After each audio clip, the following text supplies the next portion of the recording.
What's up, everybody? Welcome back to another stream of Elden Ring. We are in Crumbling Farum Azula in this playthrough, but I've done some thinking, and I think I want to beat all Remembrance bosses in this playthrough, which means I have to go back and do some other things, like, for example, the underground stuff. So I guess we'll get things started by going to Limgrave and going down to Siofra River. So that means I'm gonna have to kill like the ancestral spirit. I believe Estelle is a remembrance boss as well. Melania, of course. So there are some other ones that we're gonna have to get to. Do some of the underground stuff. Of course, that means we're gonna have to do Ronnie's quest line, and that kind of stuff too. So,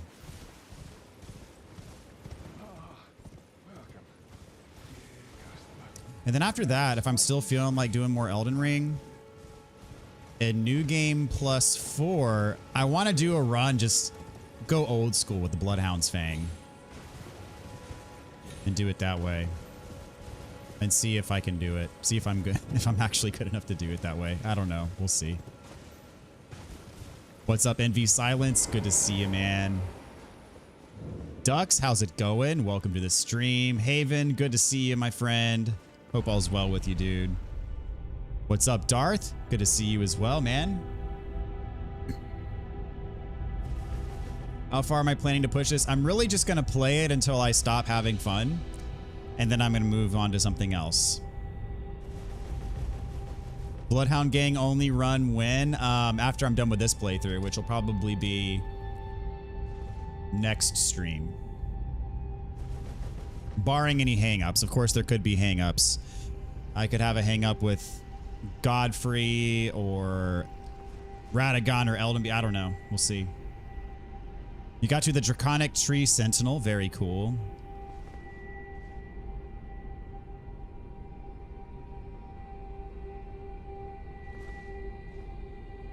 Man, this takes me back to going down here the first time and just mind being completely blown. So cool.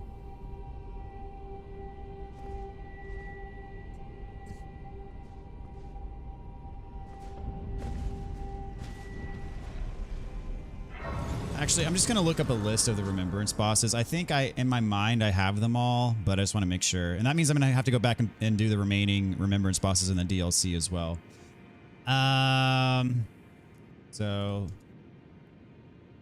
I know Malekith is going to be up there. Dragon Lord Placidusax. Is Lich Dragon Fortisax a Remembrance boss? Let's see.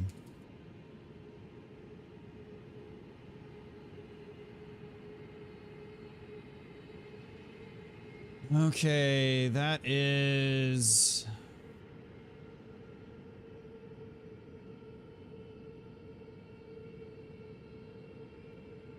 Okay, those are the DLC ones. Here we go. Godric the Grafted, Renala, Radon, Regal Ancestor, yep. Okay, Estelle is a Remembrance boss. Okay, you have Horalu, Malekith, of course. Blast, Rykard, I already got that one. Fire Giant, got that one. Morgott, got that one. Dragon Lord, yep.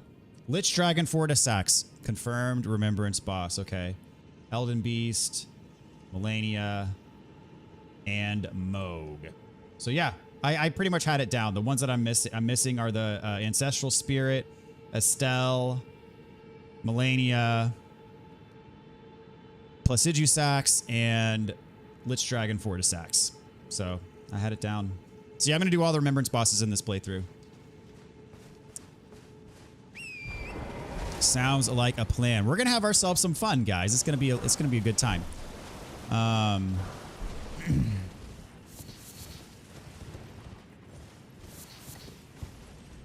I'm not gonna rush. You know, I'm gonna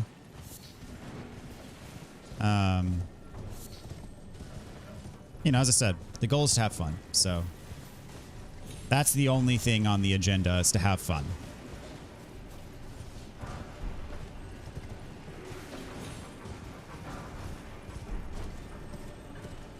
And I know since this character is the character that I did the quick guide on, so I'm missing like a lot of the talismans and stuff. I'm missing a lot of the armor sets. I'm missing a lot of the talismans. I'm missing a lot of the crack tiers for the physic flask. I mean, I might use this run to like get all that stuff. Not everything, but at least some of the stuff that I might want to use later, right? So, including the proper Shard of Alexander. I have like the nerfed Shard of Alexander. So when's the Dark Souls 300% playthrough coming? You're the one of the only ones I trust. That's probably going to be early next year, if I had to guess. It's going to be after I do the Dark Souls 2 one, which will be later this year, if I had to guess.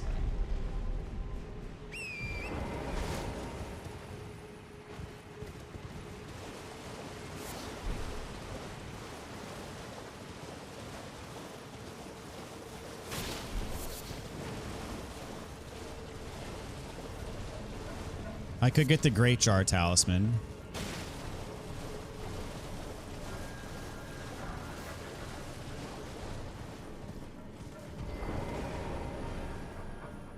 I'm gonna try to get a friend to play Seamless Co-op with me for New Game Plus Plus. Very nice. You'll remind me on January 1st. Thank you. I need to see if I can remember where all these obelisks are.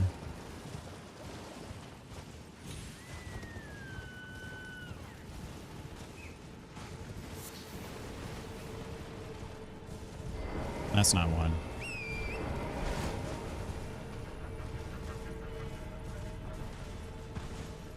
Yeah, I've stated several times that I want this channel to be the only channel that I'm aware of on YouTube that'll have 100% Platinum Trophy walkthroughs for all of the Souls games. Sekiro included, Bloodborne included, of course Elden Ring included.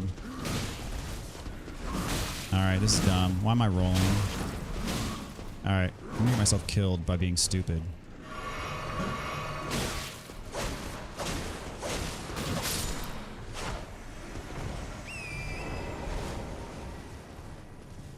Okay, so I did light that, right? Yeah. Gosh, I don't remember where all of these are. I know there are at least a few that are in harm's way.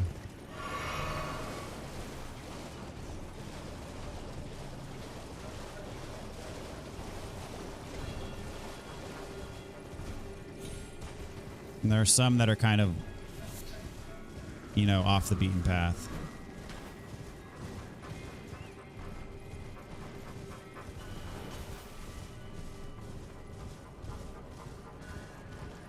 I forget what's back here.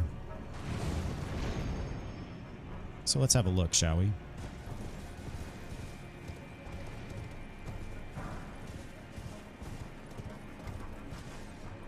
Oh, geez, that was incredibly stupid.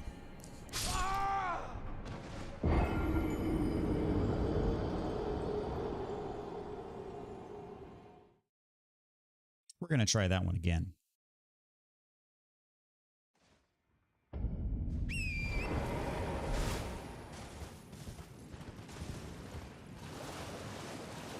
I hate these lightning things too.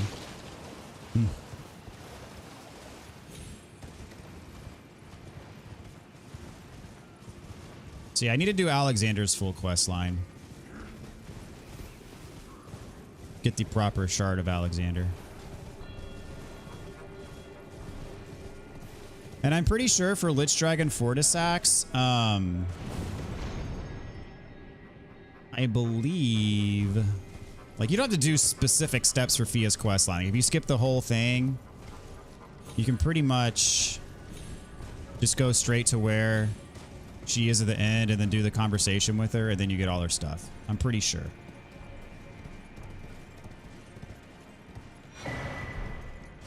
Stone sword key, okay. Oh, that's where my stuff is. That sucks.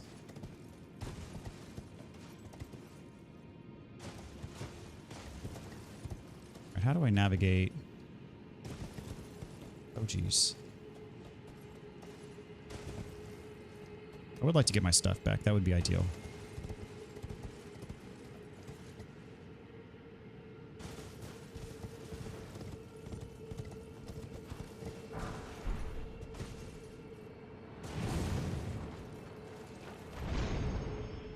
Sarah Van, how's it going? Welcome to the stream. Thanks for tuning in tonight. There we go.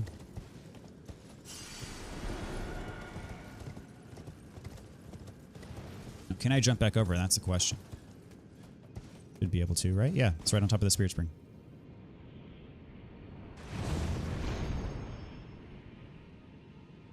Okay, time to get the other obelisks wherever they may be.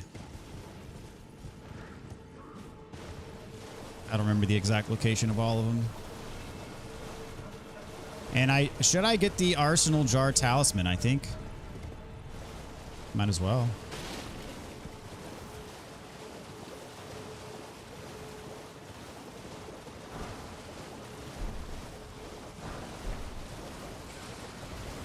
What's up, Chris Kev? Welcome back, man.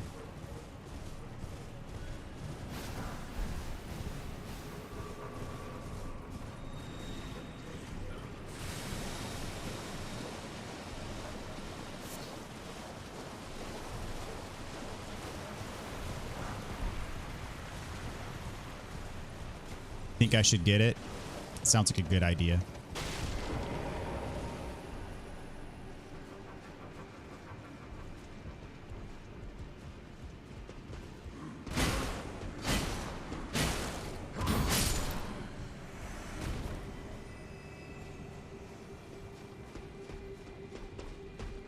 Oh, come on.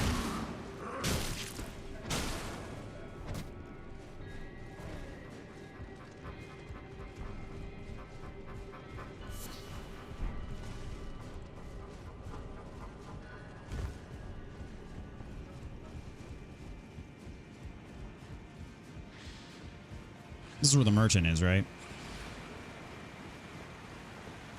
Is it? Yeah.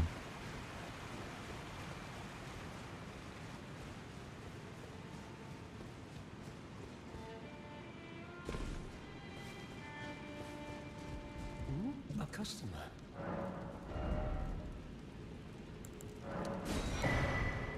He sells larval tier. May as well pick up the cookbooks. Goodbye.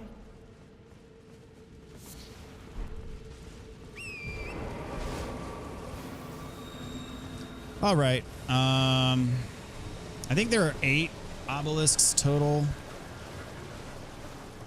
Gotta find the other ones. I know some of them are way, way back. And then, of course, there's the dragon skin. What's the name of the... I forget what the name of that boss is up here.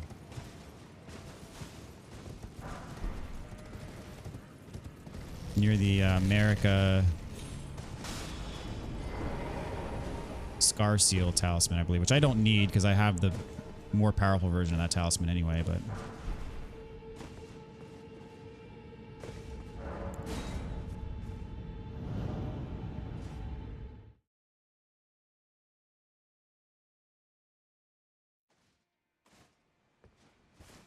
Alright, he shows up around here somewhere.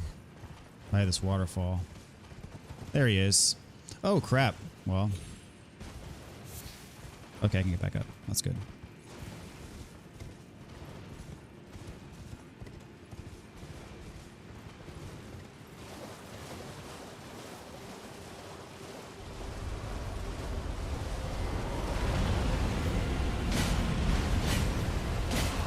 Oh, still doing pretty solid damage. Especially with the bleed. Well, problem is he does solid damage too. Okay. Oh, crap.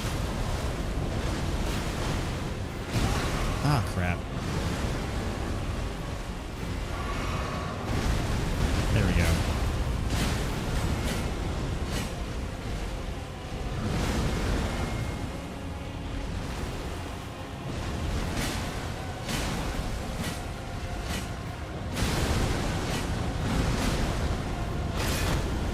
Crap, he broke me. All right, he's dead, right? Yep. Well, I can hit him. There we go.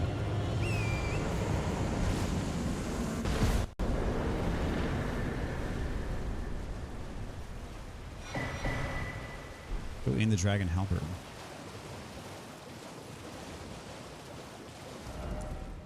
All right, I may as well warp right back here. I wish the map showed where the obelisks were, but...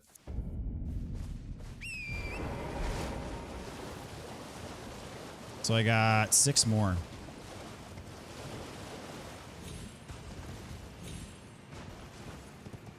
And I know this isn't even the boss that has the remembrance. It's the one and the other.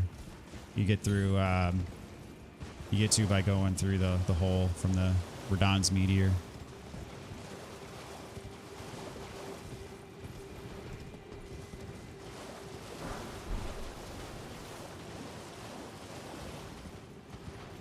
All right, I think that's an obelisk back there.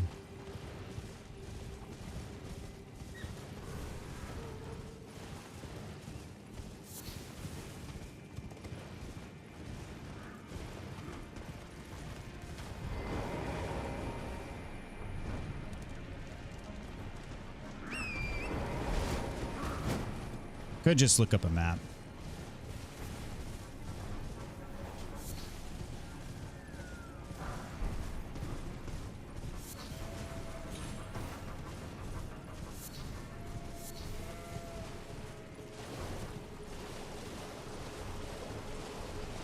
This one.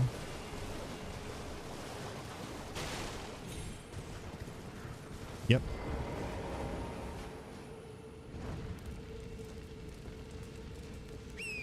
What's up, Blind? Welcome back, dude. How are you tonight?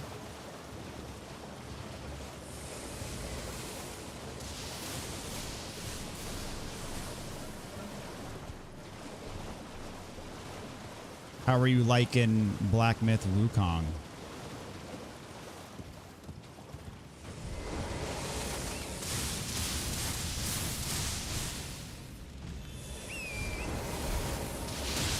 Oh crap, oh crap, oh crap, oh crap. Woo! Oh crap, oh crap. That was... I'm doing well, my friend.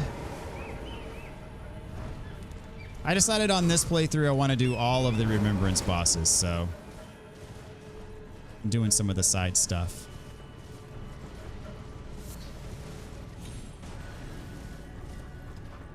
Did I unlock this grace?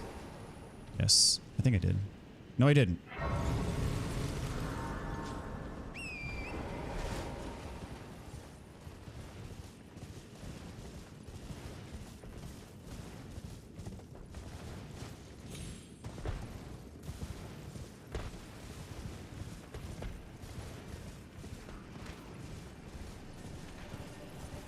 Loving it. Some struggles at first with some mechanics, but got them down now. Very cool. I've heard from some that some are calling it a Game of the Year contender for them.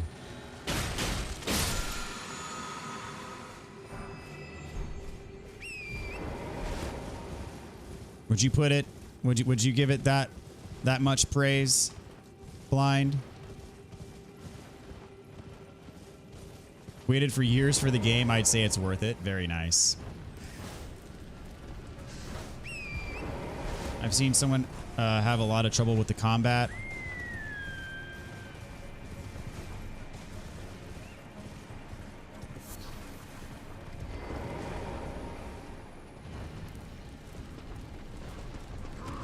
I think there's one more.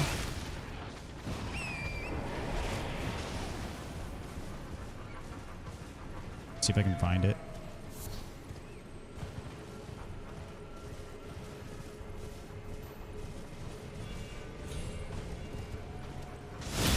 Ah, crap. The ones with the arrows, man.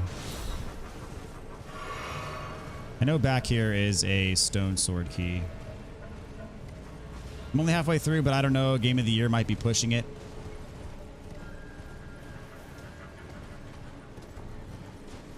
At this point, what do you think is going to take Game of the Year? If you had to guess. And I at this point, still don't even know if Shadow of the Erdtree being a DLC even qualifies being a candidate for Game of the Year.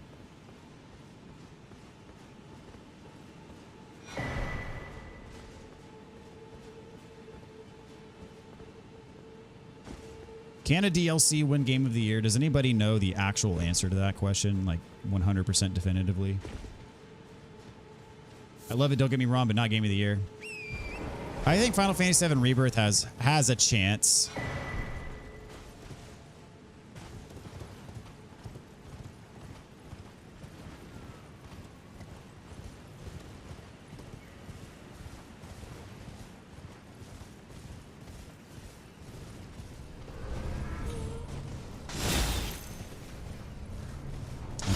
Where is the obelisk that I'm missing?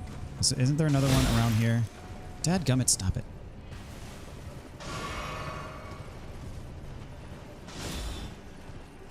Is it this far back?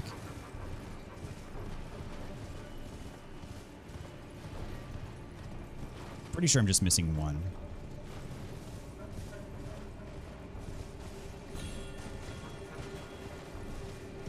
If Shadow of the Erdtree is not a contender, I'd say Dragon's Dogma 2.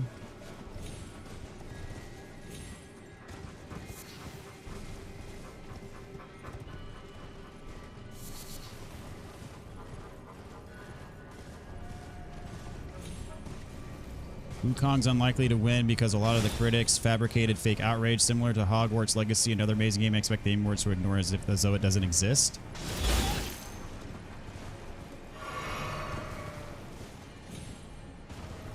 Yeah, that one's already lit. I think that's the furthest one back.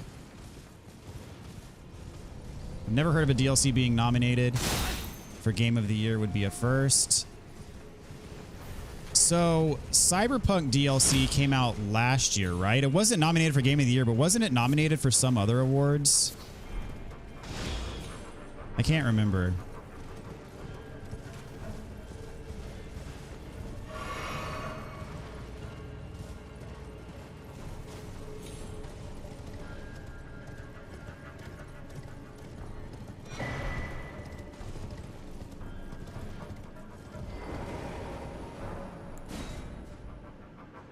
Didn't play Final Fantasy VII, so can't speak to that. Oh, it was so good.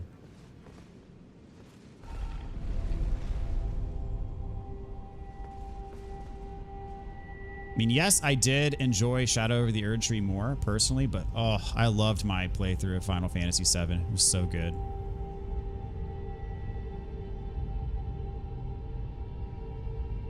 Still got to get the plat for it. I got to go back to it. Finish that hard mode playthrough.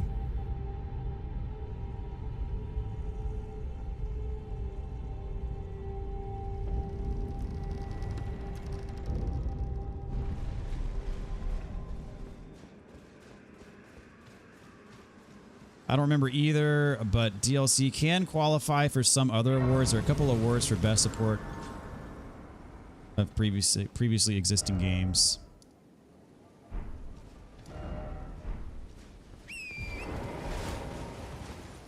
Gotta play Bleak Faith. Amazing that 3 people made that game.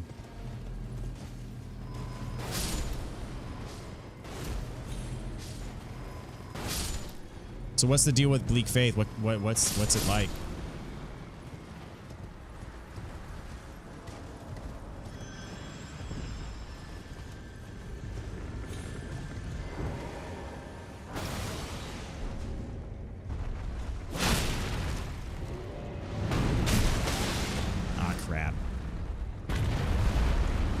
Get him. Can I get him? Is he... Here we go.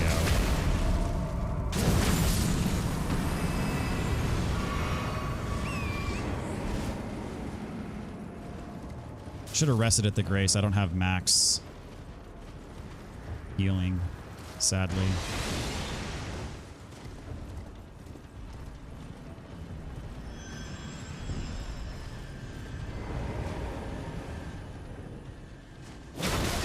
Oh crap, that still hit me.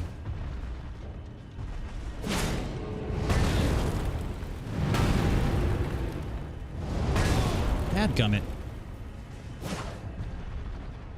Helps to hit them. There we go.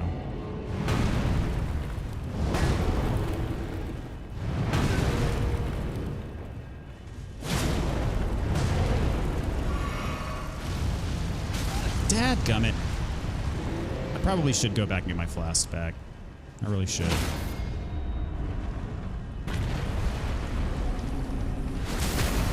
What's up, Leo Green? How's it going, man? Welcome to the stream. All right, I did get a couple flasks back from killing him, though. Just want to say thank you for your Elden Ring walkthrough. I'm at episode 45 and enjoying it a lot. Awesome, man. Well, thanks for the comment. Appreciate it. And thank you for stopping by tonight, dude. Hogwarts Legacy is 70% off on PSN. Wow, that's crazy. I had a lot of fun with Hogwarts. Got the platinum. Okay, the red summon signs should be around here somewhere. There we go. Yeah, there's 3 of them.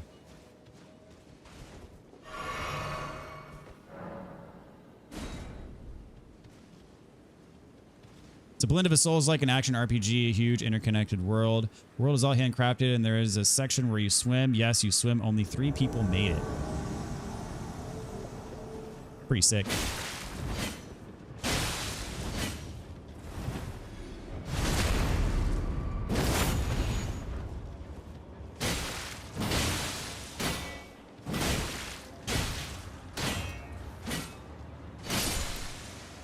Got him.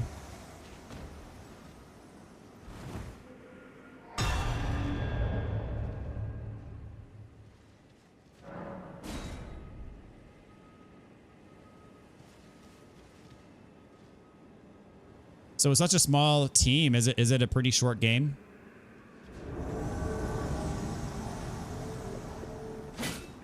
Oh, she can parry.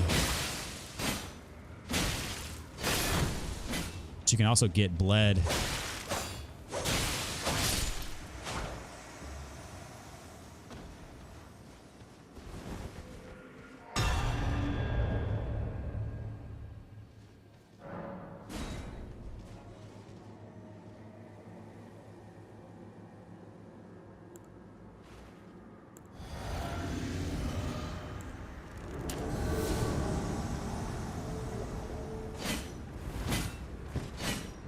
Ooh, he's parrying.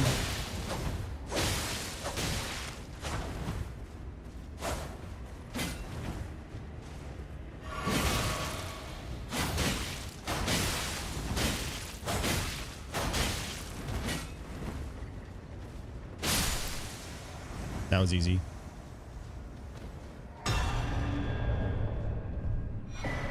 There we go.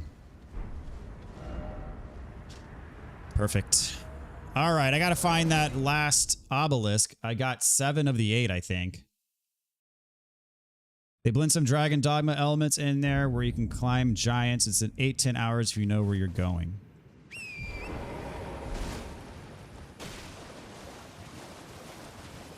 Is there an obelisk behind? There's an item up there.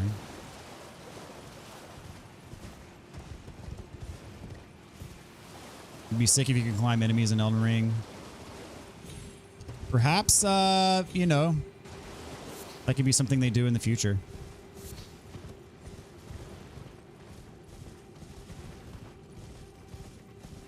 I know Miyazaki has stated he has not made his perfect game yet.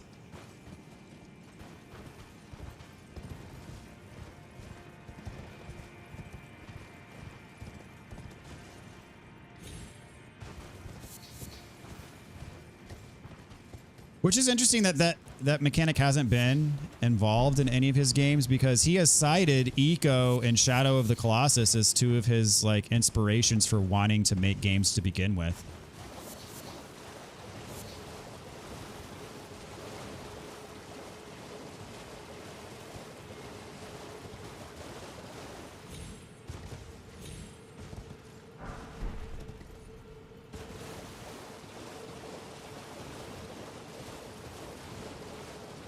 Oh, I've got all of them.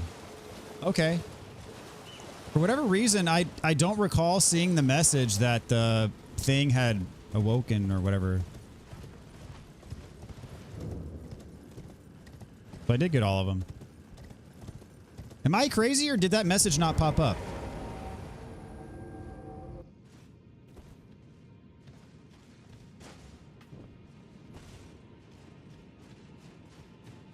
Now this fight's going to be a little bit tricky with this build because the dude hops around all over the place. We'll see.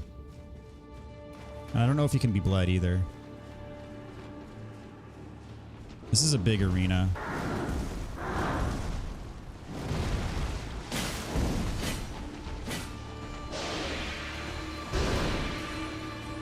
And can't he heal himself too?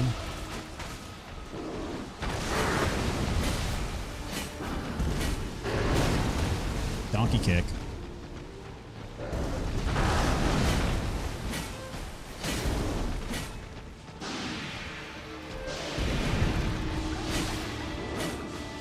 I think it's the other one that can heal himself.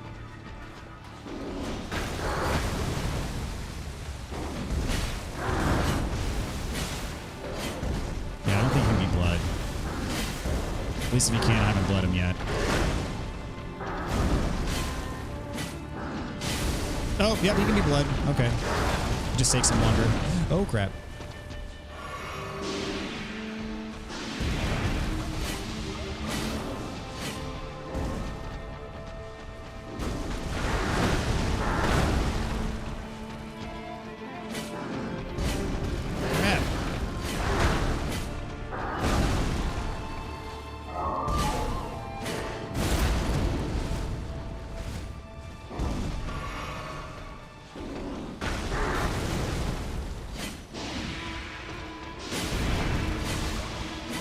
Couple more hits. One more hit if this bleeds him.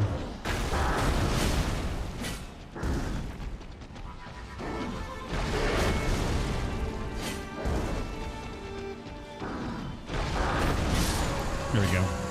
Pretty easy.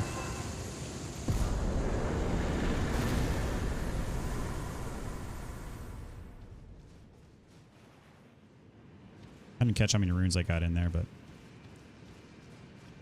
is there no grace in here after the fight? No? Okay. Guess we'll just warp then. There's not even a teleporter. Oh, here we go.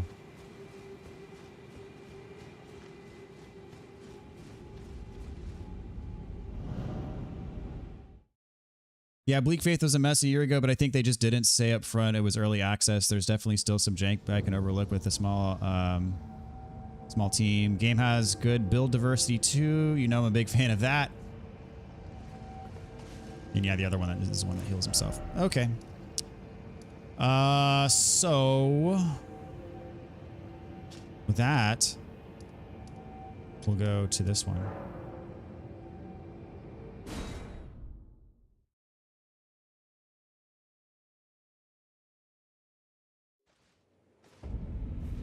Wait, no, that's the one I was just in. I need to go to this one. Angel River Well.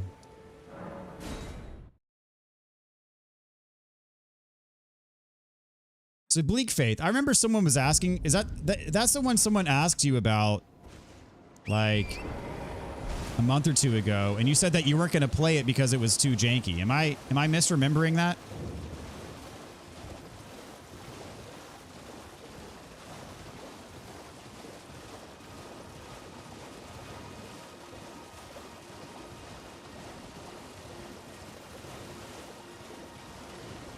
Actually, before I do this, I need to talk to Alexander to get him to show up because I want to do his quest properly, which means I'm going to have to go to freaking Mount Gelmir too. You are correct. Okay. Interesting. So they have since improved it. I take it. Aye, one hit after that, and as luck would have, if I can just, and you know, who could expect any less from... Just you wait. Their bodies, who could expect it?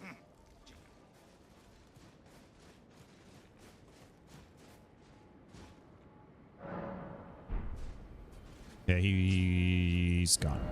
Perfect. So actually, I think he's on this path. So I'm gonna have to start like down here. I forget where he shows up. I know it's Eastern Liurnia. It's like, I want to say it's like around here somewhere. Maybe around here, is it? Where's the Church of Vows? Is it near the Church of... Yeah, here's the Church of Vows. I want to say it's like around here somewhere.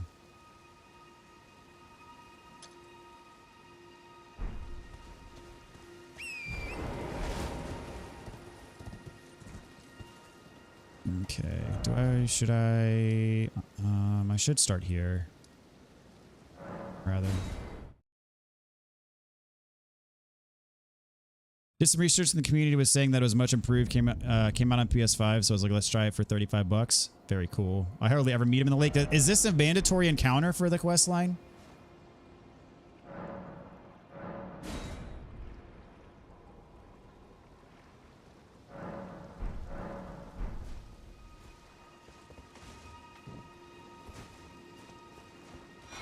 No, it's not. What are the mandatory encounters? Can I just go straight to Farah Missoula now? If I could, that'd be awesome.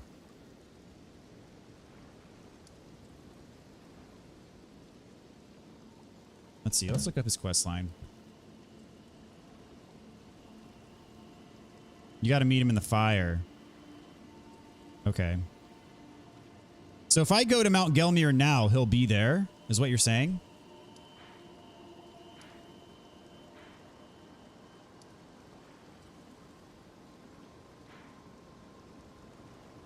Let's see. Best way to get there. He's like, it's a Seathwater River.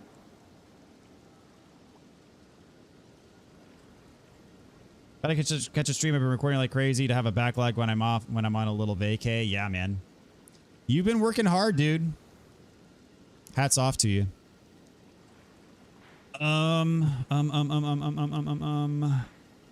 Seathwater River. What's the best way to get there?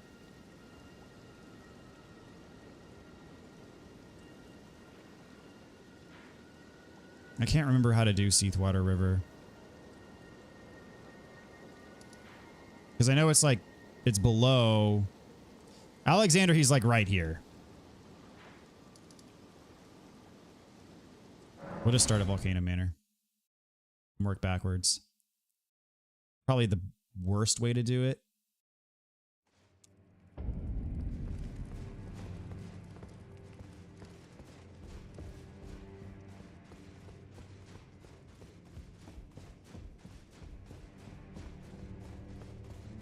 It's from the ruins.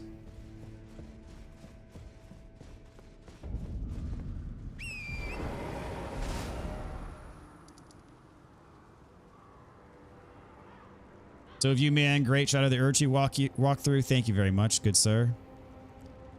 The ruins. Talking the Wyndham ruins. Ah, yeah, okay. Yep. You're right. And I think the only way to get to that spot for Alexander is to go all the way around, right?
So what else is new in DB land? Oh man, not a whole lot. I mean, I was on vacation early this month. Kids are back in school now.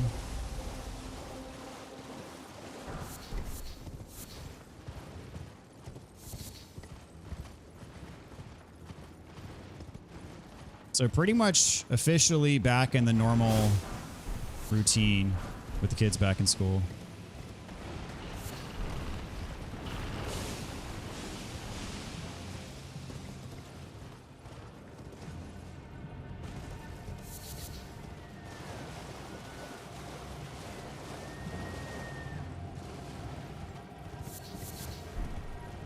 So you going anywhere fun for your vacation? Your daughter goes back this coming week.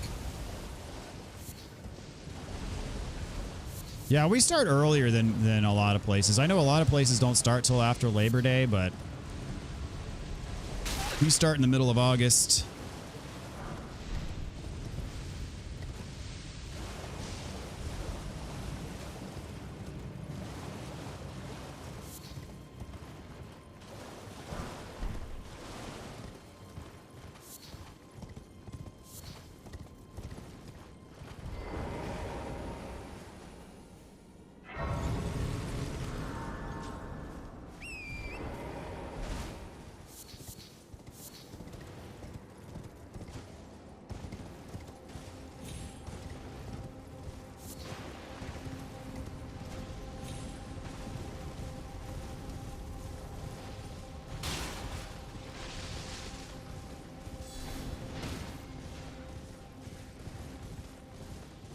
Oh, the magma worm's over here too.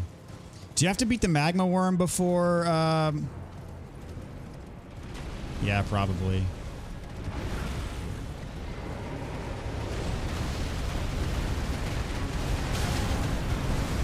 Okay, I have my shield up, but whatever.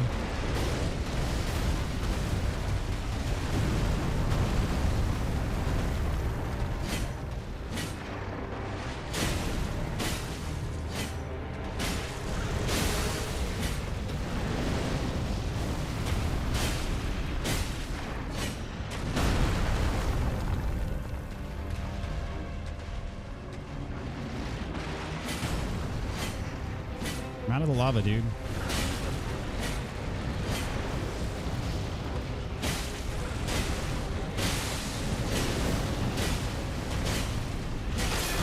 Ah, crap. No! Dadgummit. I was a little bit too... playing too fast and loose there.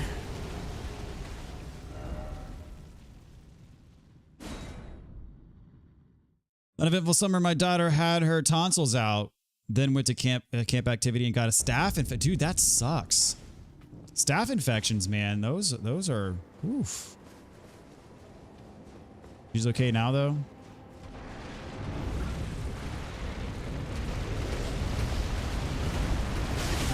No, dude, give me my runes back. At the very least, let me pick up my runes. Come on.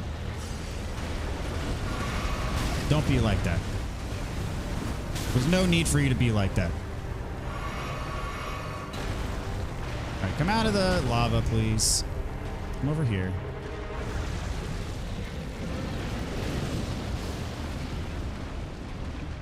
Uneventful summer, my daughter. Okay, yeah, I read that one. Right now you're at on Cape Cod visiting family. Very cool.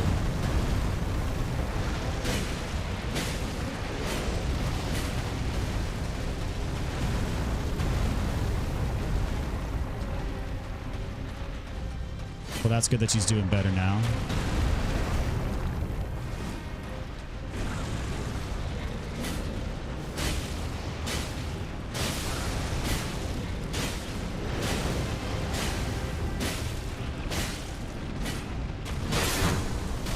Crap.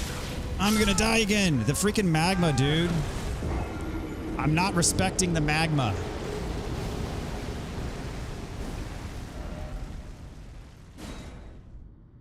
Affected area still a little pink, but she's good. Ocean will be good for it.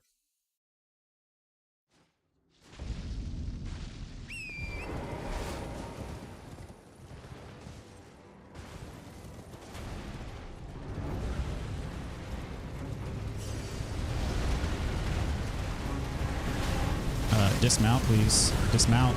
Dismount. Dismount. Why am I not getting off? I'm pressing the button. There we go, finally.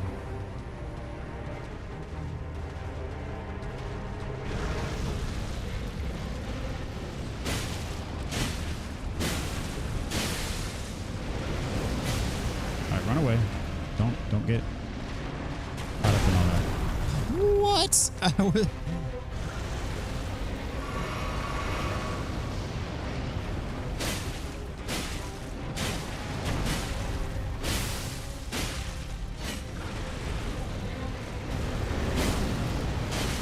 Crap, oh crap, oh crap, oh crap, oh crap, oh crap, oh crap, oh crap, no! Nice.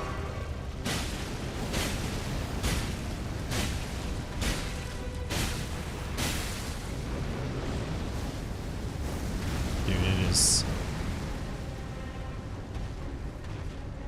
no-go zone over there.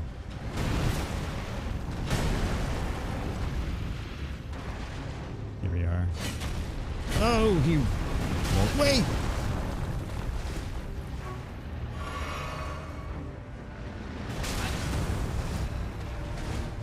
Dude, I can't screw this up.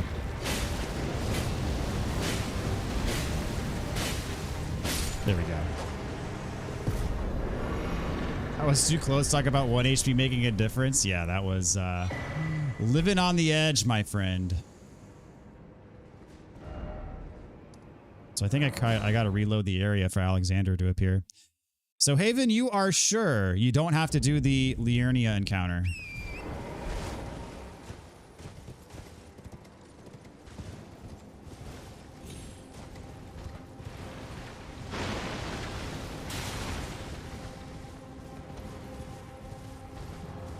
You didn't do it last time. Okay, well. It's settled then.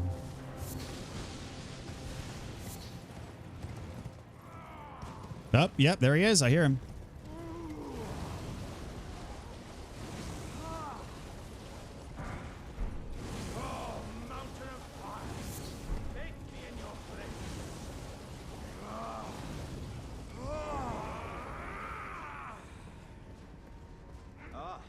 I hardly think you're...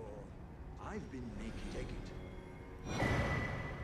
No, I won't be able to tell. Perhaps I'll... There's an old saying. Above the lofty clouds, icy giant's peak doth soar.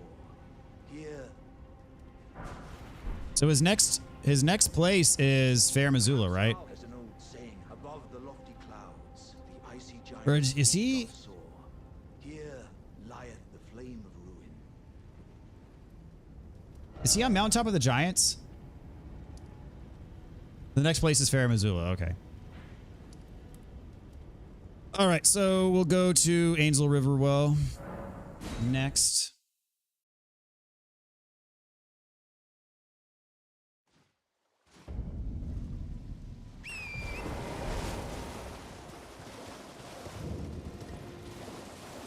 He can be summoned for Fire Giant. That's right.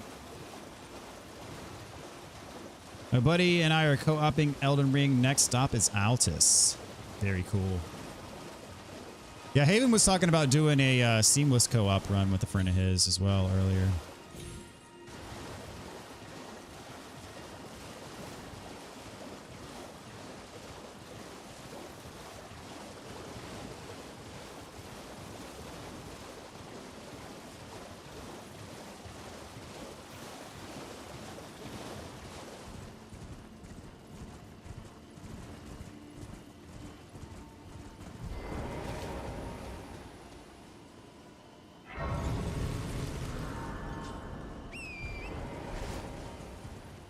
Yeah, after I get to the end of this playthrough, I'm going to look up a list of all the talismans and make sure I go back and get the ones that I actually want.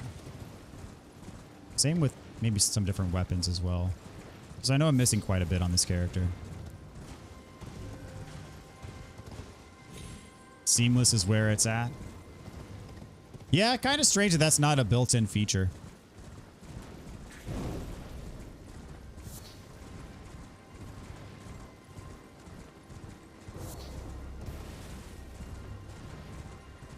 I saw another article the other day, like a day or two ago, stoking the Bloodborne 2 and or Bloodborne remastered rumors again.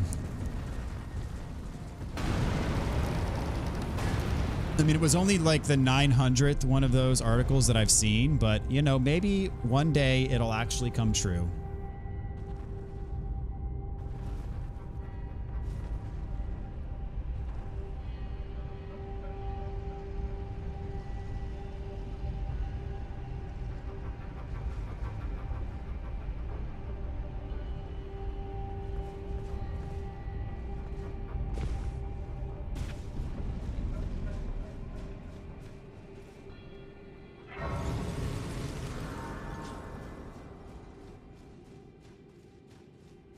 In my first playthrough, this was the first of the underground areas that I discovered.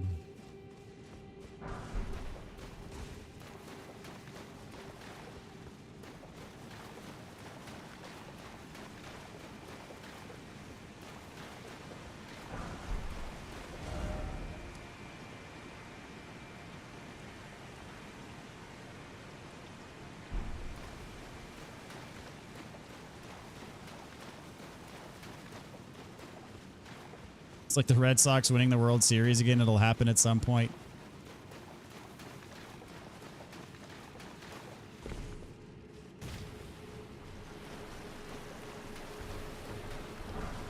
Speaking of which, my wife and I started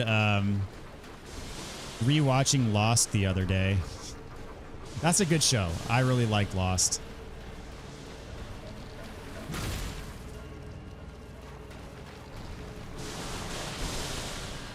Dead end. Dead end.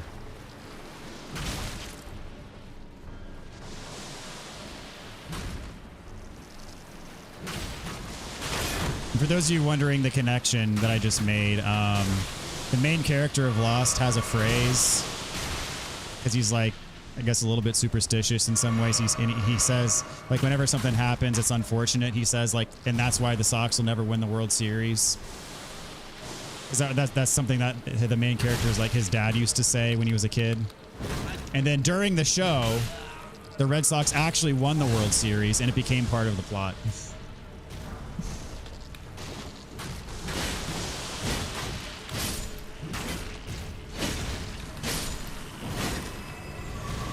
Oh, ow.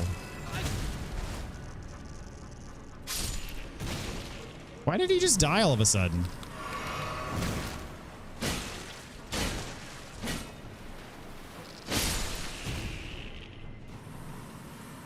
You agree it was good?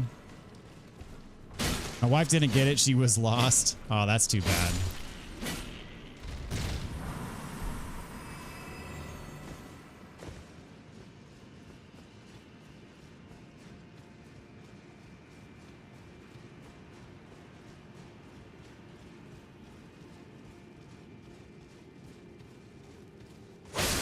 I first watched Lost back during its original run. Like, I watched it live,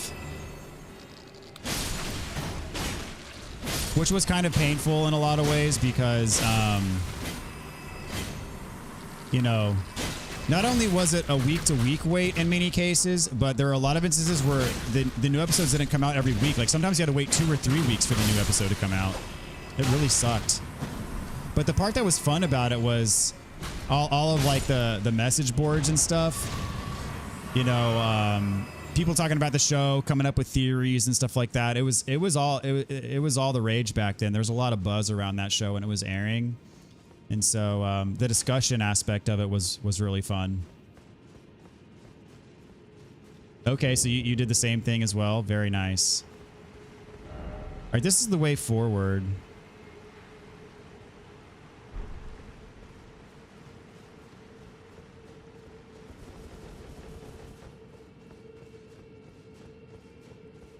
But then the last couple seasons got a little bit janky, but for the most part, it was a solid show.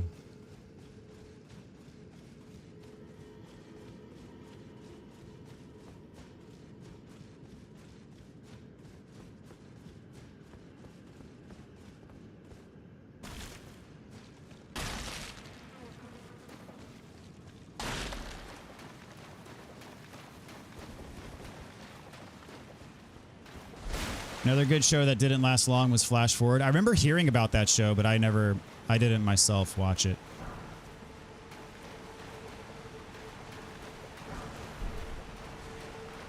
That was the big thing about Lost was the flashbacks and then the flash forwards and the flash sideways. That was always a big aspect of that show. Good times.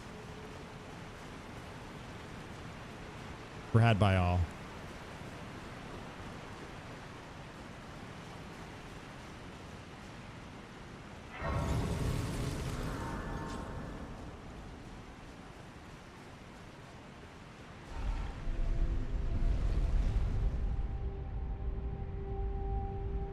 I don't remember my way around this one very much.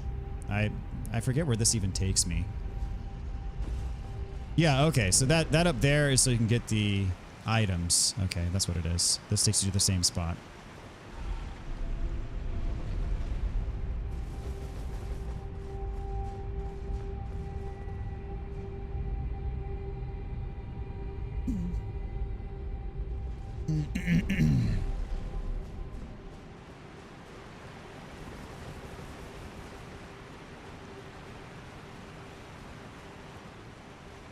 You know, it's kind of funny, but the reason why I have this particular haircut is because of Lost.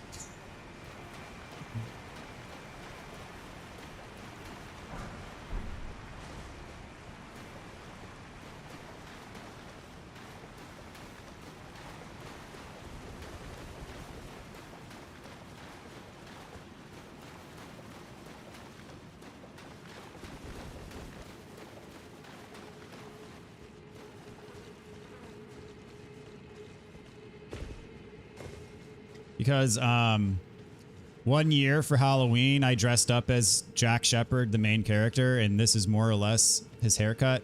And so I had like a big fro for the longest time. It was when my hair was like poofy. And then, so I wanted to, you know, look like the character for Halloween. So, and then it also happened to coincide when I was about to start interviewing for jobs, like out of school. And so I had to look a little bit more professional. And so I got my hair cut like this, like for the costume party. And then it ended up just working and being really easy to maintain. So that's just how I kept cutting my hair after that.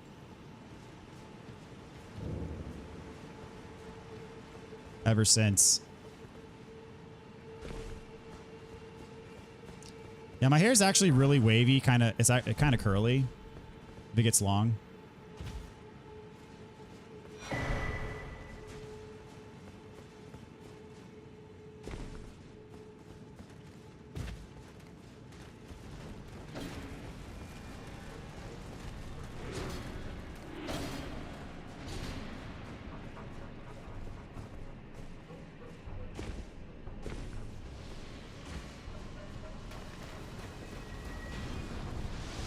I forget, how do you get up there to kill this thing? Oh yeah, you gotta like hop up all this stuff, don't you?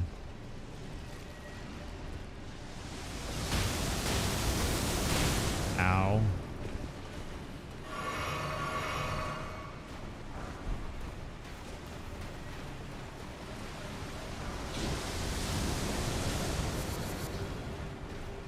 Those were the good old days, man.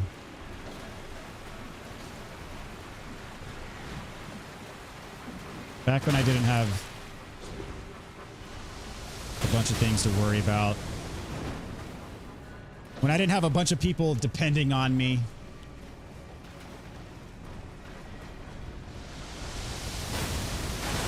What's up, Scotty? How's it going, man? Welcome back.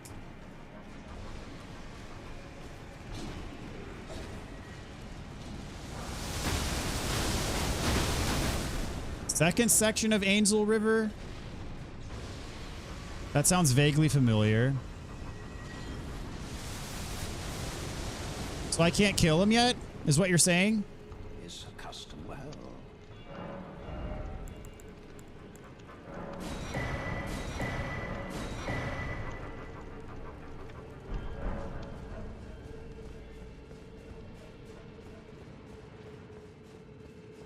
I thought I could get up there.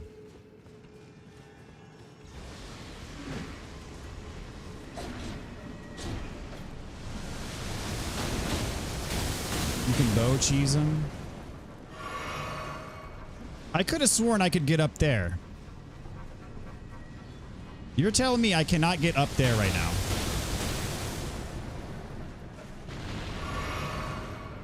Hold on.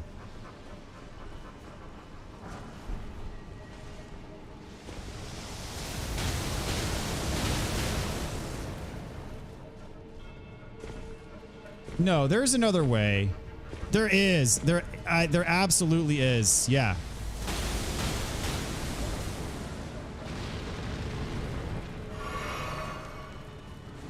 I'm 99% sure.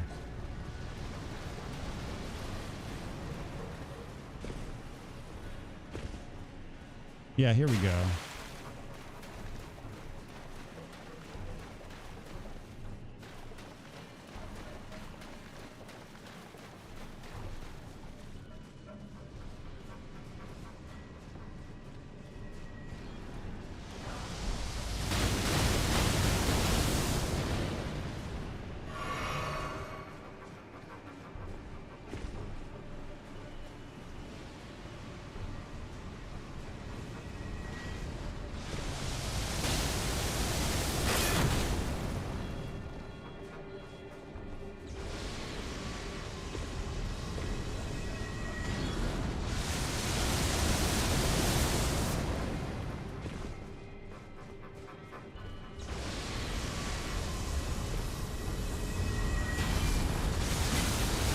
Get down here.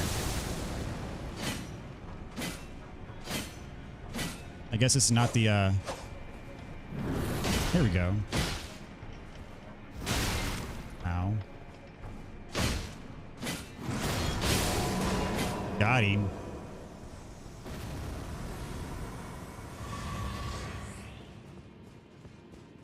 Yeah, this is where the map fragment is, I think.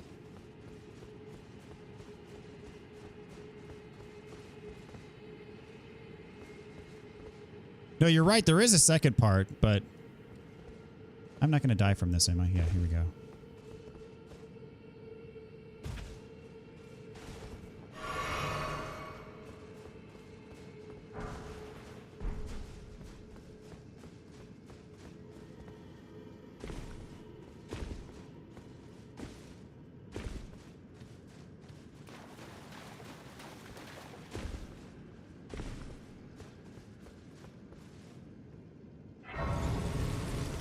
I'm not going to go into a boss with 5 flasks.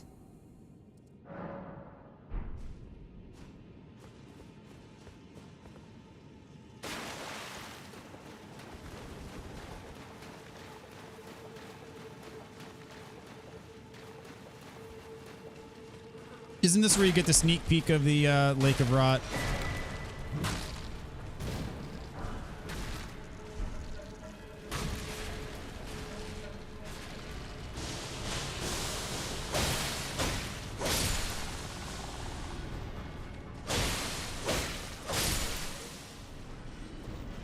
Yeah, here we are. I remember seeing this for the first time and being like, oh no. Aha, yeah.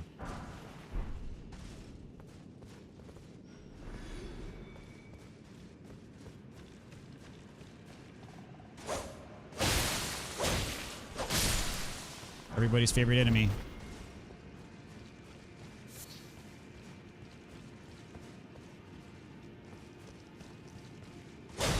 But really screw basilisks. Oh crap. Got some ant diarrhea on me.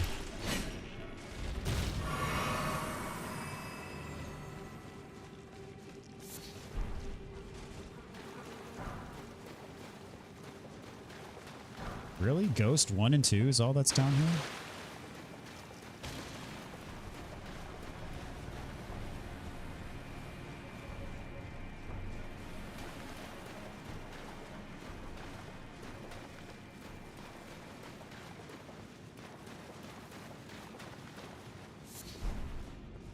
Yeah, anytime I see basilisks, man, my mood immediately just...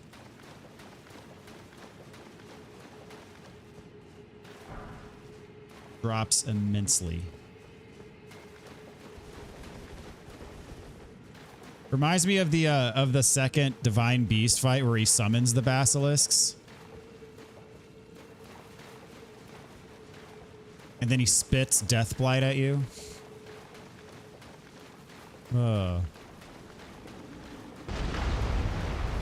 I need the Beast Torch, by the way.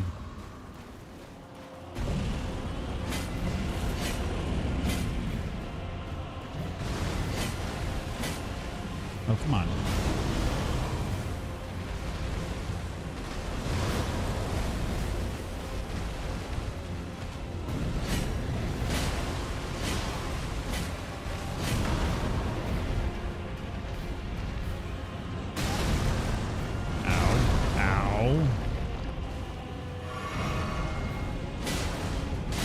Oh yeah, Curse in Dark Souls 1 sucks.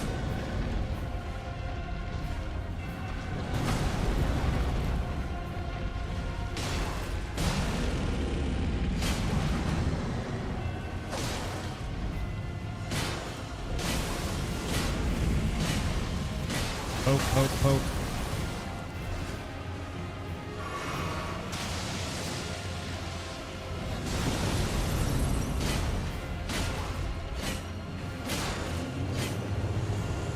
Poke build wins again.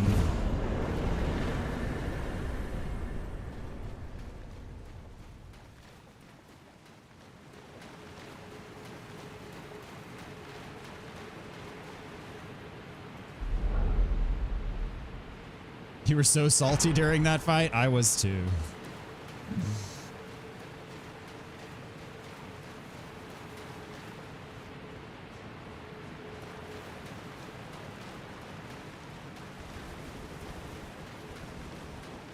Isn't there a coffin here? I could have sworn there was a coffin here.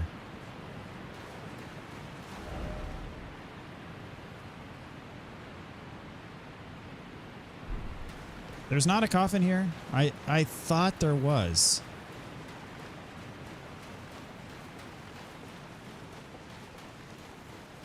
I guess not.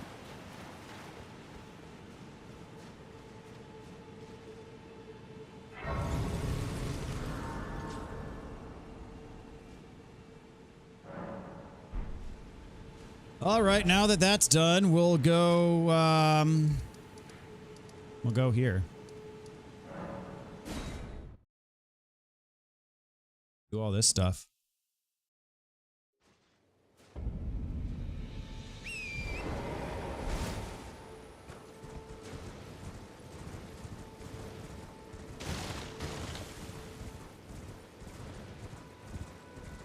So cool.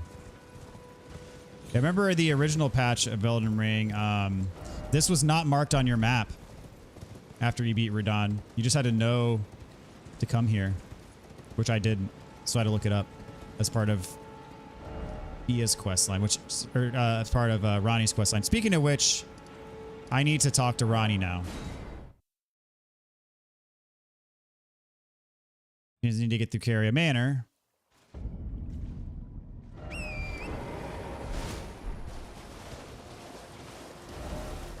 I forget where the teleporter is that takes you up to where you find EG. Valley is after the gargoyles. Yeah, twin gargoyles. That's right.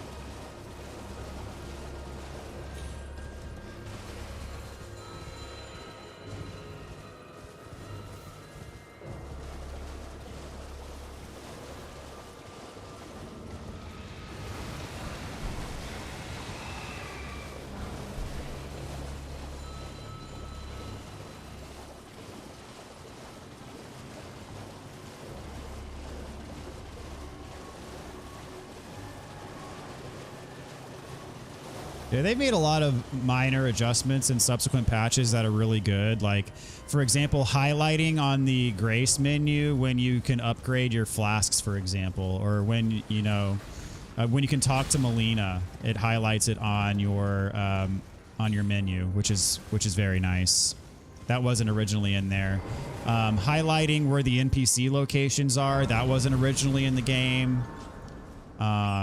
Marking the crater After beating Radon, that wasn't originally in the game.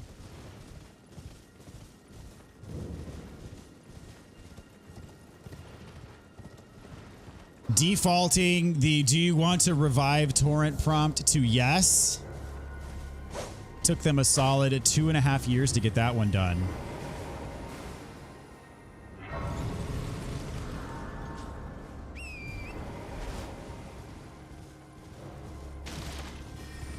And I think they also switched the default to when you're trying to summon an NPC in a fight. They defaulted that prompt to yes as well, I think.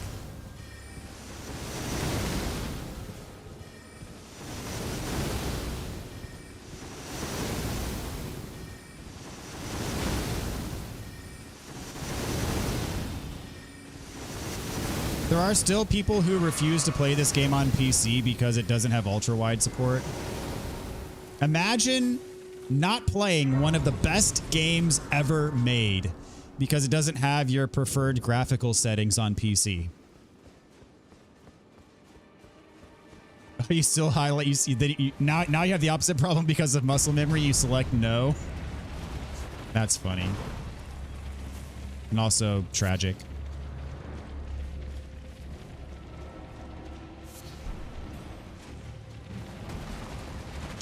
Trying to catch me.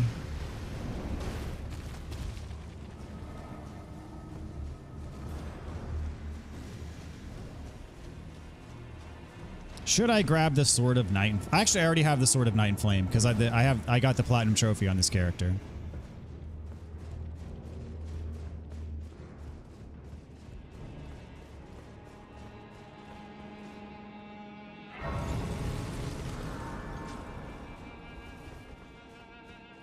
For those of you wondering, this is the character that I did my quick platinum guide on.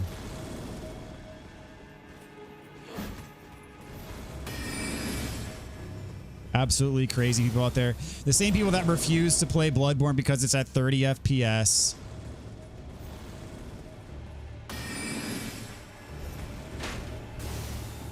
Bunch of babies. People who clearly never played GoldenEye multiplayer back in the day. Bunch of entitled, spoiled brats are they.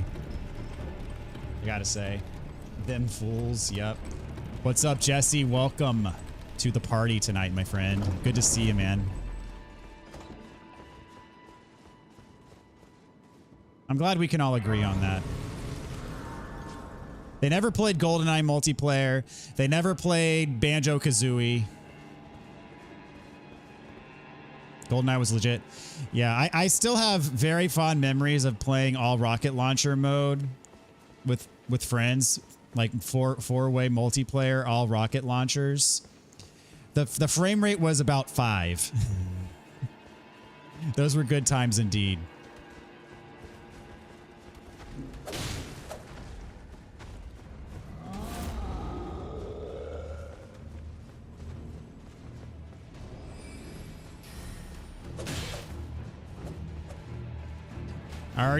I actually created a retro room. That's cool. A CRT TV. Nice, man.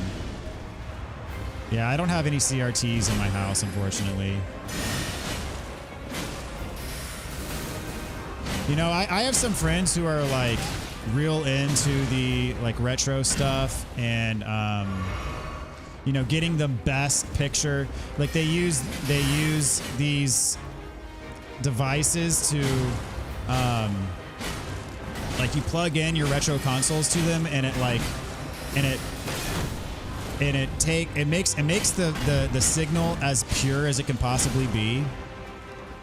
I think it's called a Frame Meister, and then there's another one called the Retro Tink, and you plug like your retro consoles into it, and it like it makes the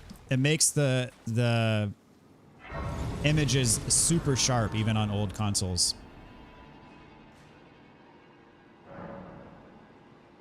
And they play on.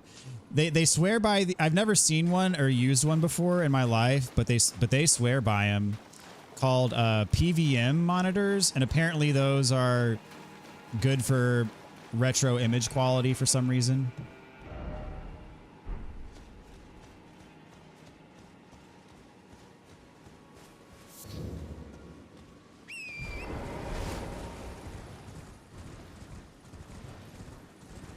Got a VHS player. Dude. My mom still has a decent library of VHSs.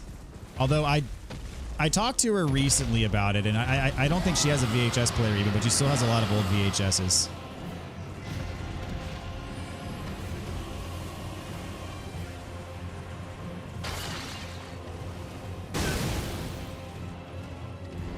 I was talking to a friend at work today about just the joy we used to get when we would go out and get a movie that just came out that we liked, or we would go to Blockbuster and rent something for the weekend or whatever. Like, just the emotional high that you got from doing that it's sad that that's over. That era is over. Because that was a fun era. Like, granted, we didn't have everything at our fingertips back then, but it was just fun to go to Blockbuster and browse and then get all excited when the movie that you wanted to watch was in stock, and then you got to rent it for the weekend, and it was like an event, you know? You made a thing out of it. And now it's, instead of like getting the brief, the joy, the brief high from those, the finer moments in life, you know what I mean? Those types of things. Now it's just like we're all pissed off when things don't go our way. Like when the series that we liked got pulled from Netflix, then we're just pissed off that we can't watch the whole thing whenever we want on demand, and then, when the thing that we want to buy isn't on Amazon Prime, we're just pissed off about it. It's like, it's kind of like the inverse of how it used to be. The little things that used to bring us joy are now, like, when those things that we've become so accustomed to aren't available at our fingertips at a moment's notice, everything just pisses us off now.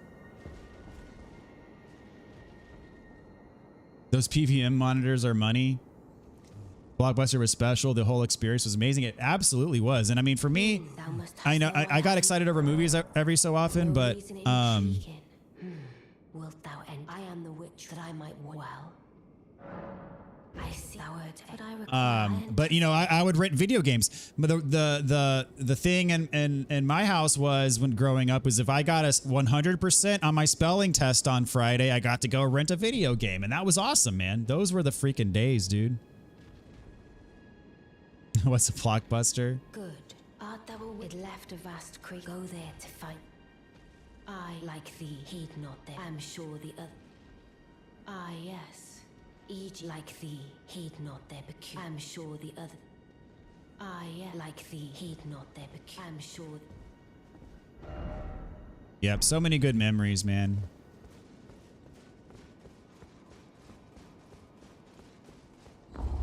You wrote a blog about that?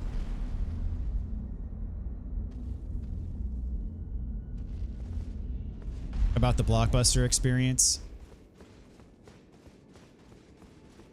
Oh, you've defied a grand pleasure, Carian. Let us together.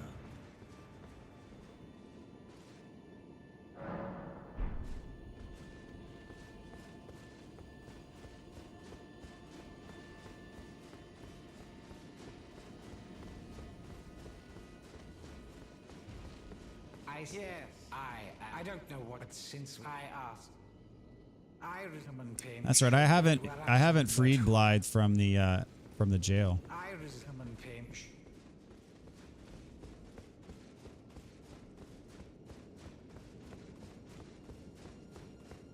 All right, gotta head to bed.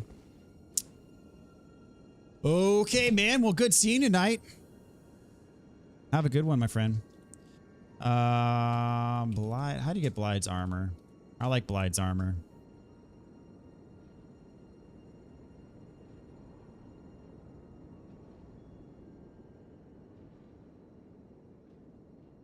Yeah, you gotta beat him after Ronnie's quest.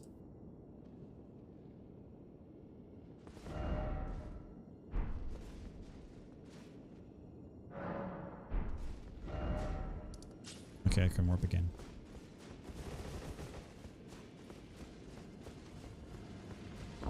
Do I even have the finger snap gesture?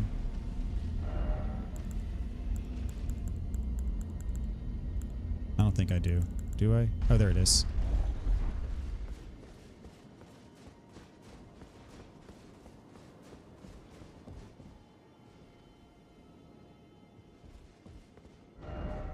All right, let's go get Blythe. So I want his armor. I don't think I have his armor in this character.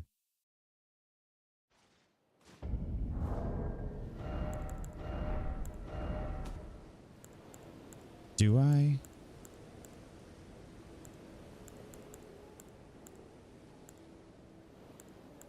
Got the Divine Beast Warrior armor.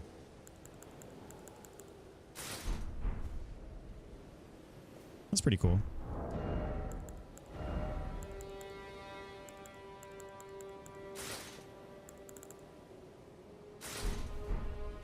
Freya's armor. That's also pretty cool.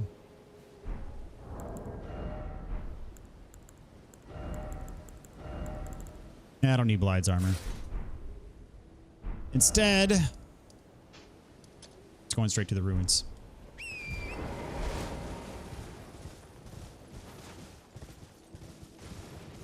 I think having physical copies of things was part of why the experiences were better. When you're just waiting for stuff on Netflix or digital drop of a game, it loses that special feel. Yeah, like being able to binge everything. Like my kids don't know what it's like to have to wait for something, which is kind of weird. Because like even when it came to the shows and stuff I wanted to watch, I at least had to wait for it to come on TV. Unless we just like it was very rare to have a copy of the show on physical media.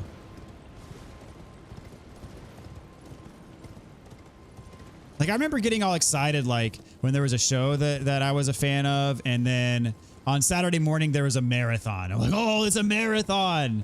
It's like 5 episodes in a row. Like that was awesome when that happened. But now it's just like, okay, you can watch the entire series whenever you want. All at once. Until they take it away. Which is the problem with digital media, is it can always be taken away.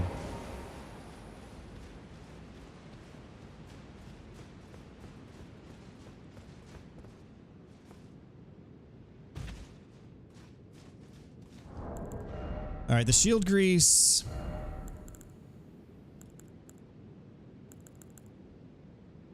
Silver tier husks. And root resins. Crystal buds widely found in Liurnia Lake.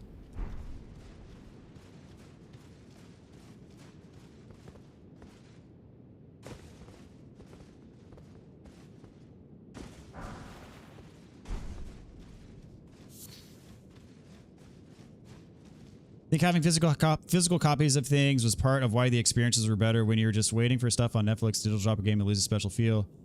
I remember at 12 a.m. drops for games and waiting in lineups. It made whatever you were getting 10 times more special and memorable. Oh yeah, dude, for sure. Midnight releases were awesome.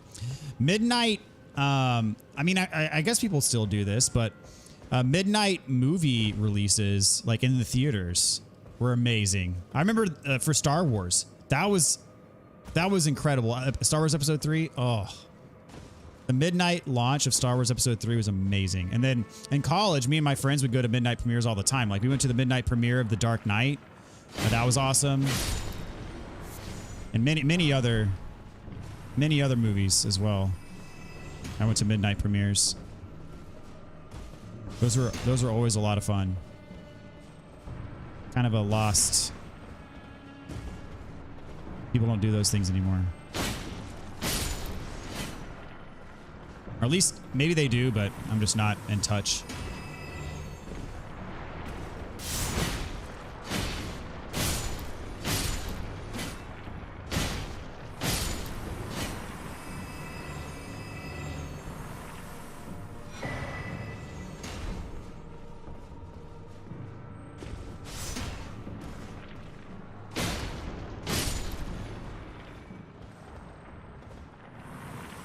Like Terminator, go up to him, give me your clothes.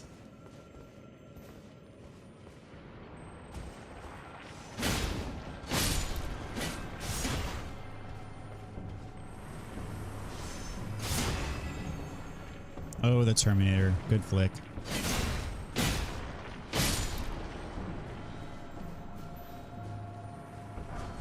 I want the silver tier husks. I'm not getting very many of them though.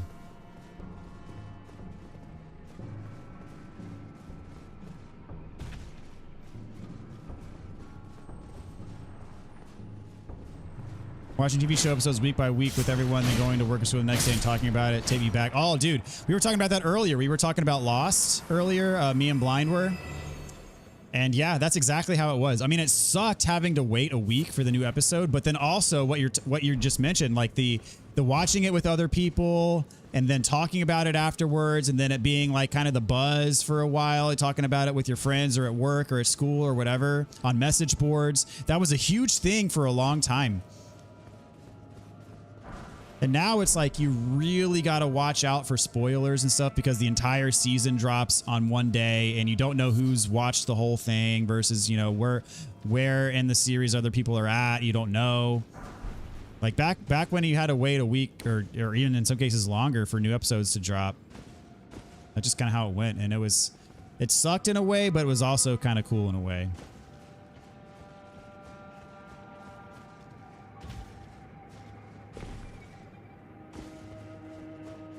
And ultimately, like the community aspect of it was very enjoyable. I've come to find, you know, now that that's not really so much a thing anymore.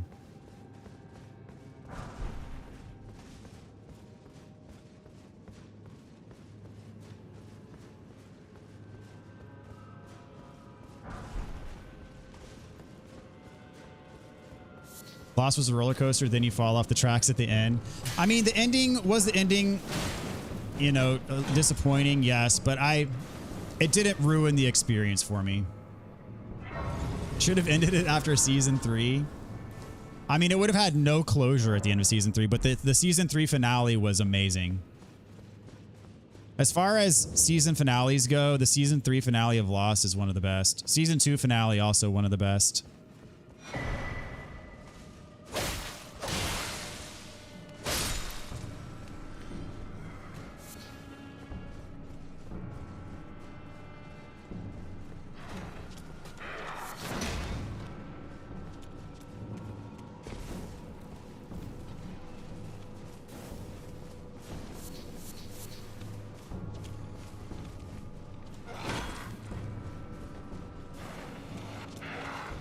I would still say, though, that Lost is one of my favorite TV series of all time. All things considered, even.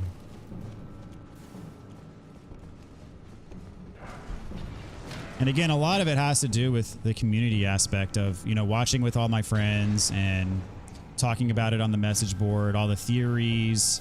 I mean, it was just, for me, it was just as much about the experience of watching it as it was the actual content of the show, which was compelling until it came time to like actually wrap it up and put a bow on it. And then the showrunners figured out that they couldn't really do it very cleanly. So they just kind of had to wing it and try to make it work. Better than Breaking Bad? Oh no, I would take Breaking Bad over Lost. Yeah. Breaking Bad, they managed to land the plane. Lost was a bit shaky, but I still loved it. I still enjoyed it.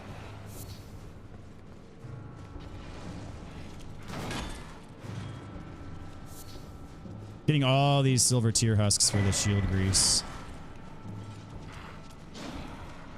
I'm just still not going to be able to craft that much shield grease. Not enough to rely on it for every fight, but...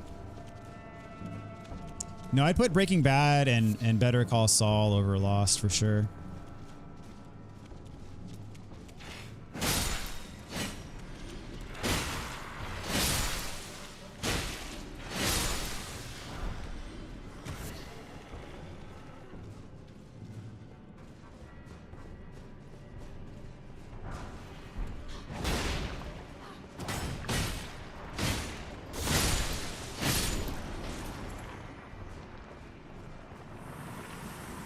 Didn't Lost have like 21-hour episode per season? So the first 3 seasons, I think, were 24 episodes a pop. And then after, there was a Writers Guild strike in 2008. And then after that, the number of episodes per season went to like, I think it was between 12 and 16 per season, something like that. Yeah, the Writers Guild strike definitely had an impact in the middle of Lost. But yeah, you're right. The first 3 seasons were, I think, 24 to 25 episodes a pop. It's a big commitment watching Lost. Alright, I'm gonna take off my shield for the mimic.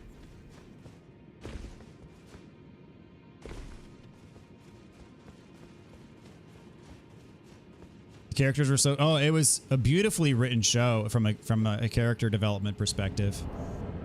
And even you know, the mystery and mystique behind it all was a lot of fun. But they you know, they did too much to where it got to the point to where they, you know, they couldn't tie up every single loose end, and it became a problem.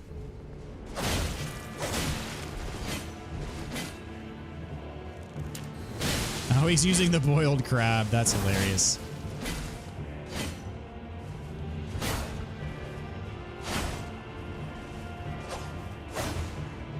I'm about to get blood. Oh, crap. Oh, snap, dude. My own mimic, dude. He tore me a new one there. I should unequip the weapon, too, is what I should do.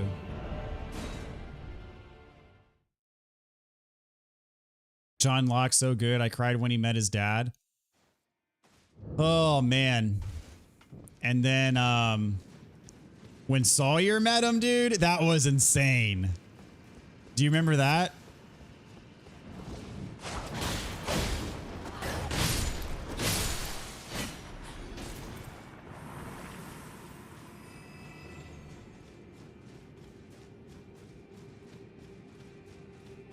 I remember that episode vividly. It's called that episode where Sawyer meets him is called The Brig.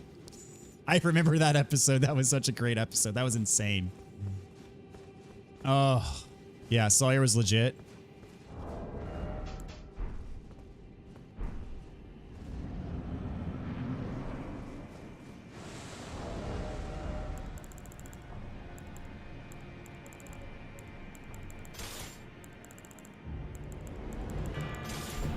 Oh, wait, that's not what I wanted. It's okay. Pop your boiled crab. He's shooting me. That's the only weapon that he has.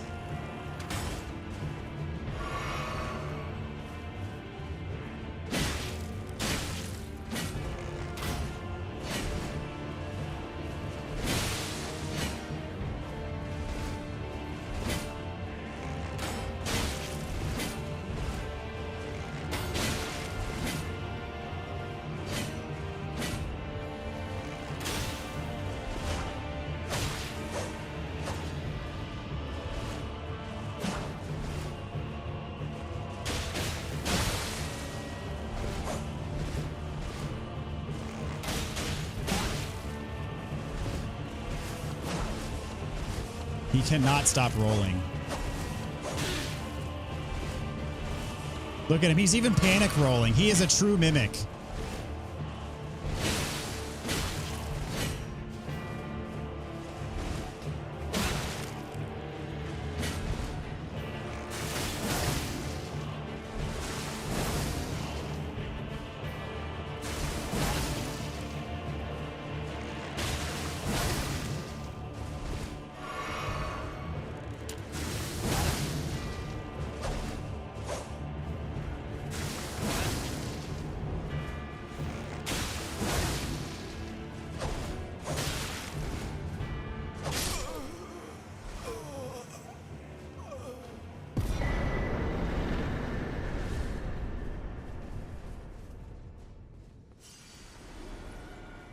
Jumps off the plane, goosebumps. Bringing a bow to a knife fight is dangerous.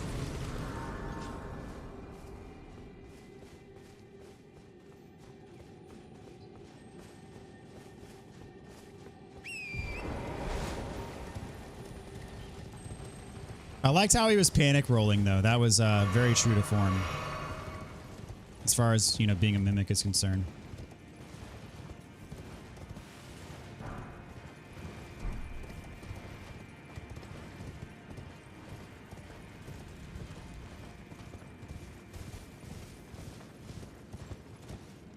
You know, I'm surprised they don't give you the mimic tier when you beat the mimic.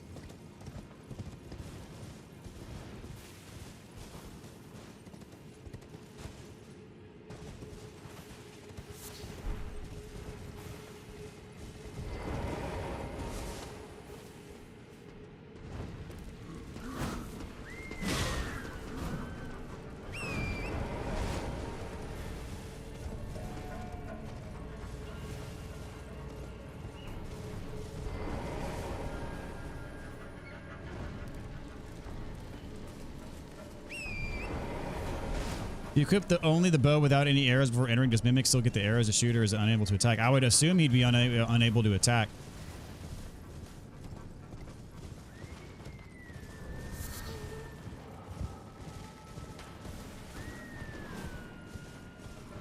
Because I mean, if you go in with fists only, he can use fists only. So he has even the items that you equip. He's got those.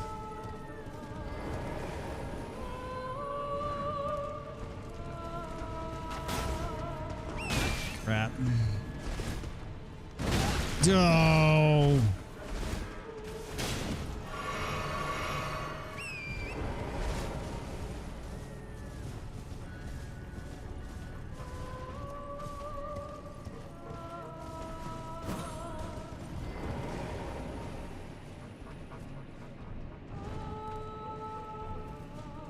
There is a grace around here. There's the red wolf. I don't want anything to do with him.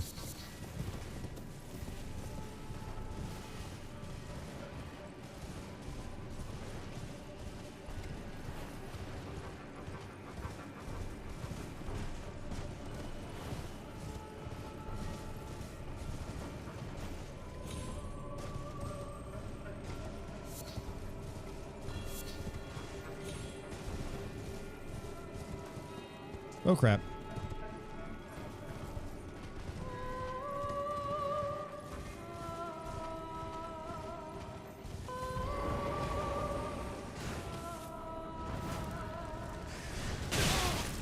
Yeah.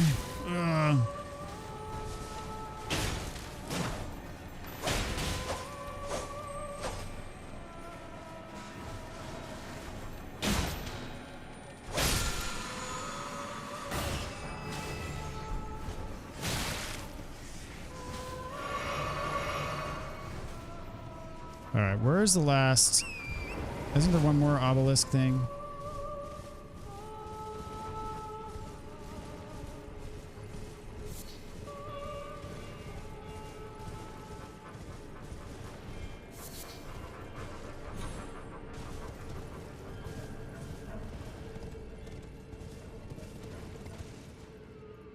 Or is there?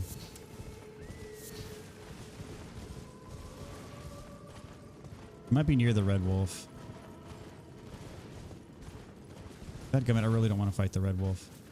But he saw me. Alright, it's too late.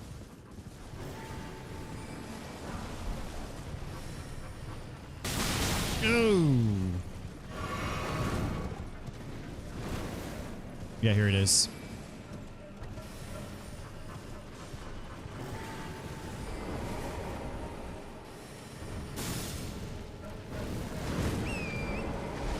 Oh, the iframes. Praise the iframes.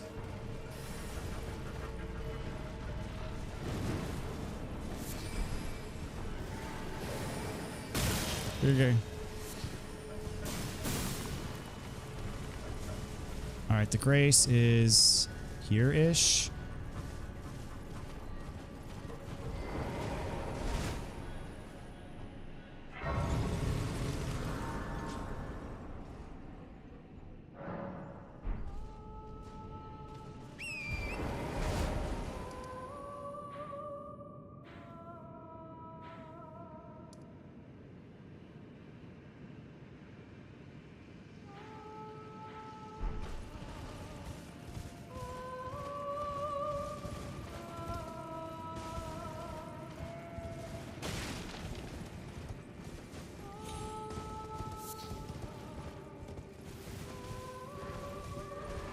All right, here comes. This is a remembrance boss.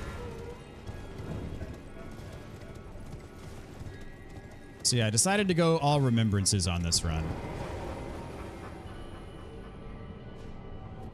What is up, Rinka? Welcome back. Good to see ya.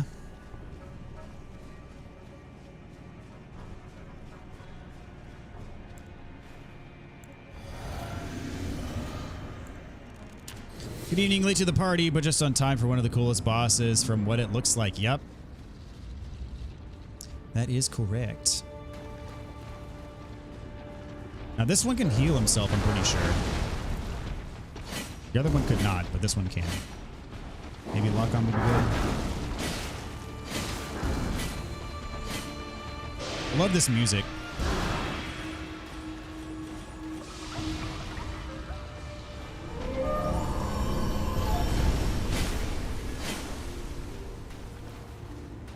Reminds me a lot of the music. Reminds me a lot of Kana.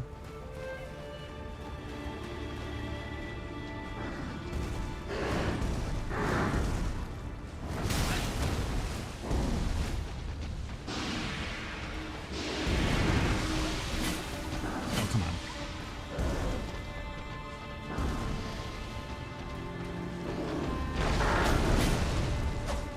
This is going to take a while.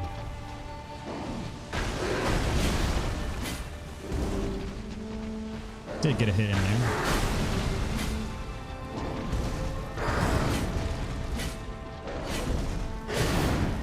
I keep hitting too low.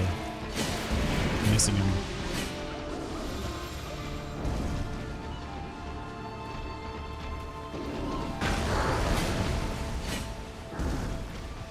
Miss.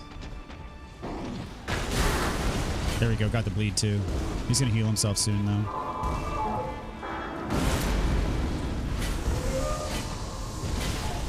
Yep, there he goes. You can only do that once though, right? Oh crap! Oh no! No! Another close call. Oh, is he healing himself again? No, he's teleporting.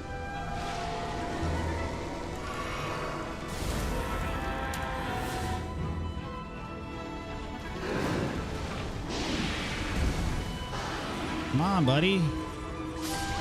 Stop jumping around, man.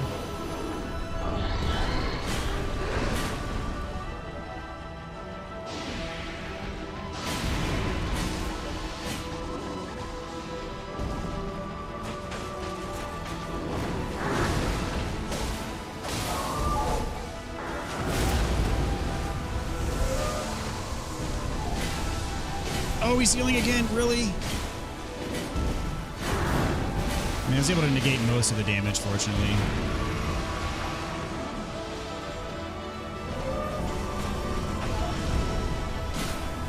Oh, got a hit there. That was nice. Game gave that one to me. I'll take it.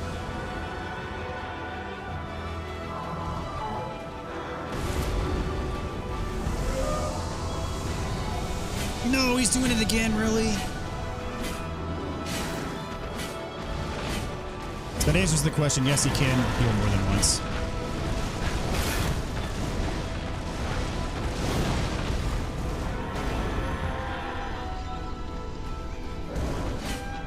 Dadgummit. All right, I need to stop missing. Really? It didn't hit him there? He's gonna heal himself again, isn't he?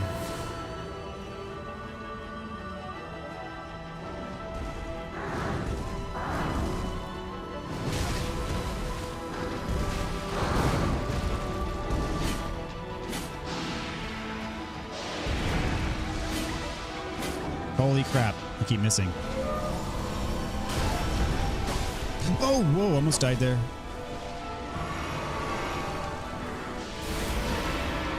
Bro, don't heal again, please. Alright, there we go. Got him! He tried to heal again. Didn't get it that time.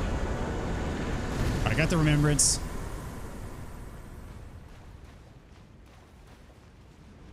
Mission accomplished. Wonder if a Kana 2 will happen. Who knows? I would not be opposed. I mean, Kana was that studio's first ever game, I believe. The entire sound design here is awesome. Makes one almost feel bad for killing it. Correct.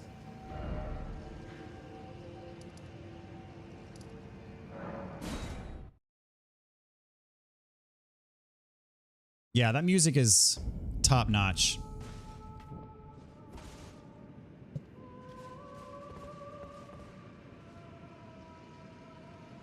Ending of the first game was top notch, agreed. GSI or GC. Sorry if I'm saying that wrong. Thank you very much for the donation. Really appreciate it, man. Thank you for the $4.99. Hello to all the tarnished. And hello to you as well. Welcome. Good to see you again.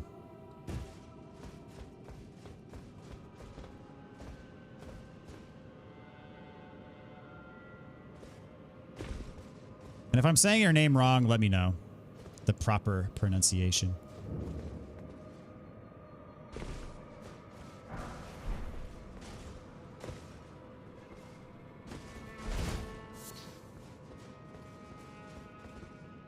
And for those of you who weren't here, earlier on, I did decide to make this an all remembrances run. So I have to do Ronnie's side quest because Estelle is a remembrance boss.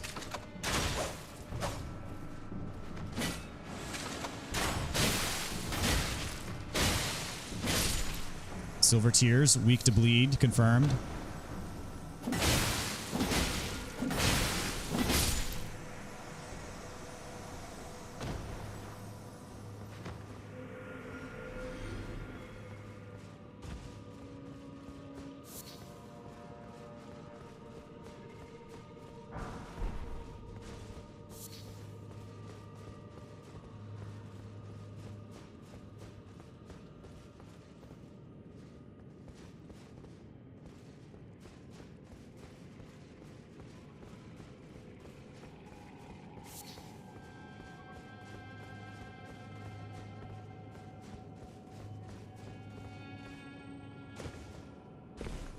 So that also means I'm gonna have to beat Melania again.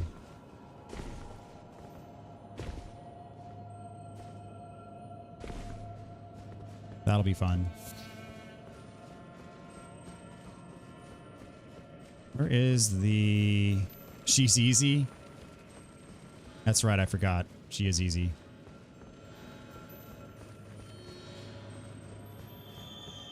That's where you get mimicked here, right? I don't need to go in there.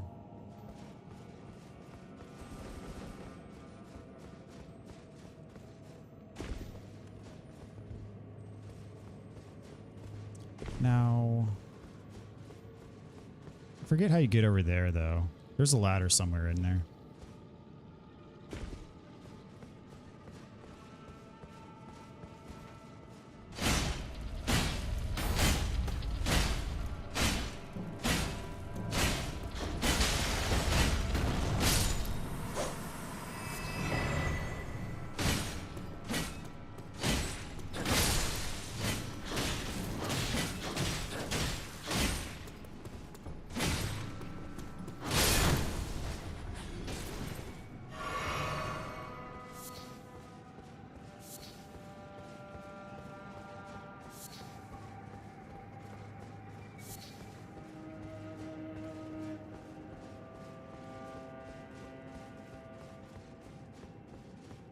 Yeah, where is the ladder? I'm pretty sure it's a ladder that gets you up there.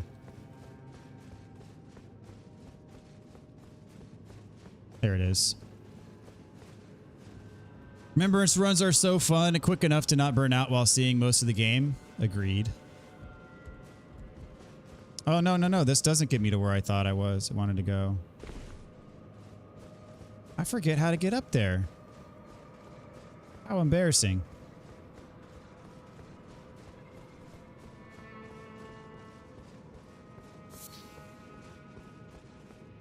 And I'm also using this as an opportunity to pick up stuff that I don't have on this character, since this is the character that I used for the quick guide, the quick platinum guide.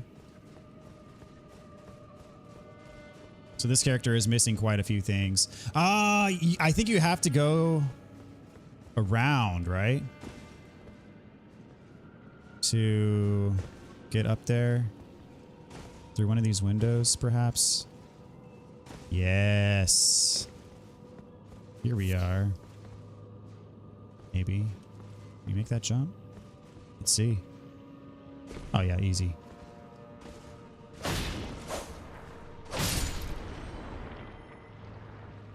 Overlooking the first area you explore, the Seofra River. Very cool.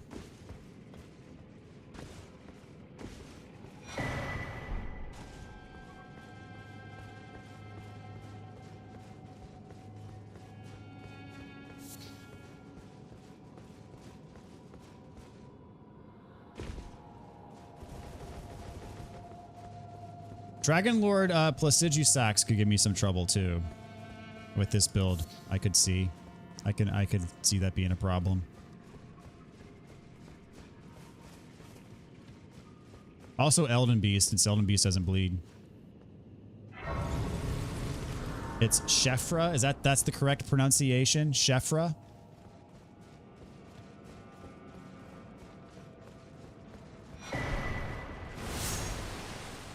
Shifra.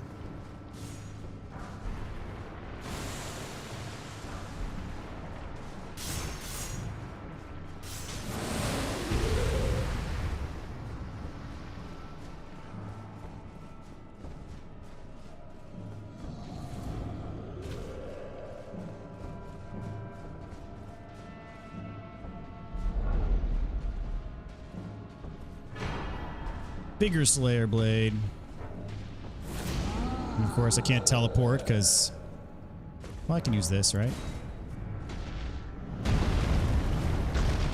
There we go, got it.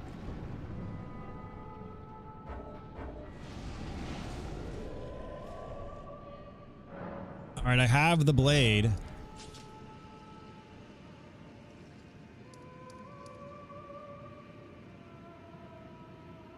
So I go back to Ronnie.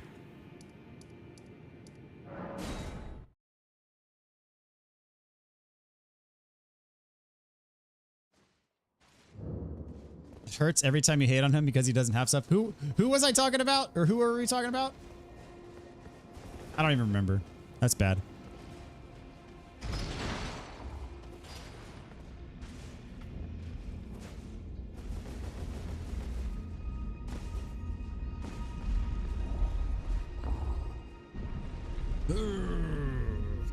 Yeah, that's the one problem with the All Remembrance run is that, you know, you have to do these quest lines.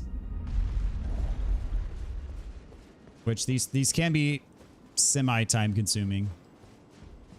Ah, not blood. Even in my... It is in my thanks. Soon must I begin. Ah, but... My thanks. A strange... I am certain I must thank you. May it was but... What I too... What is it? I too...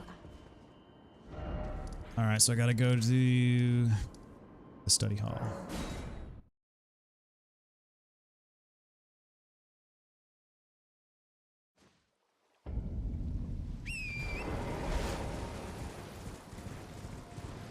Oh, the character from the Quick Platinum Guide, yeah.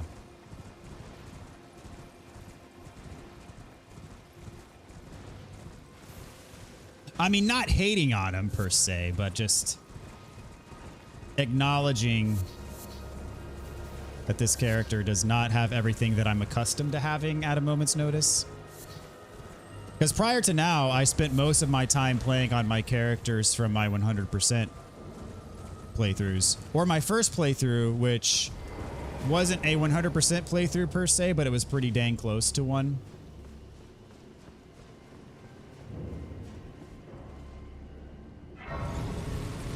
So I'm just used to having everything. But this character definitely served his purpose. And he served it well. As Ronnie said, it was short, but it was, you provided fine service, or whatever that line is. This character did just that.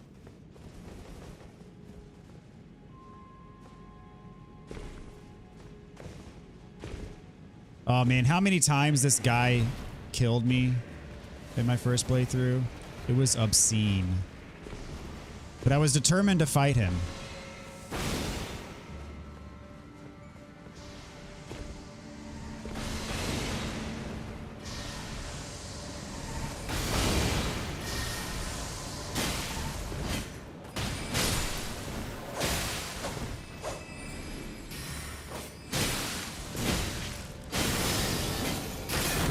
Oh, come on, he warped. It's not cool.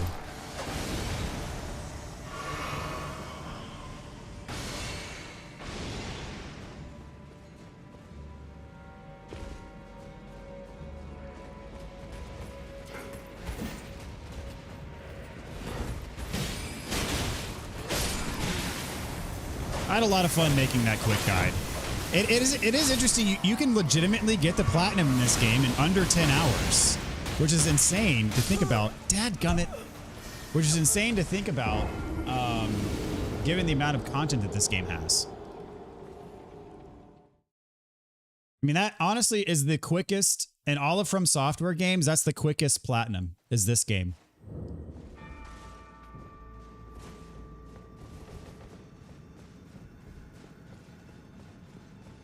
If you mainline the trophy requirements, this is the quickest platinum.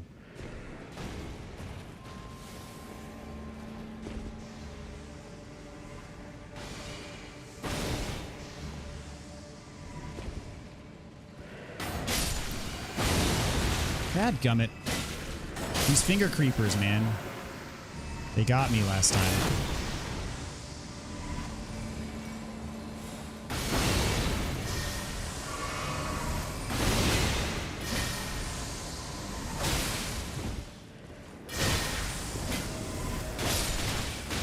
Ugh.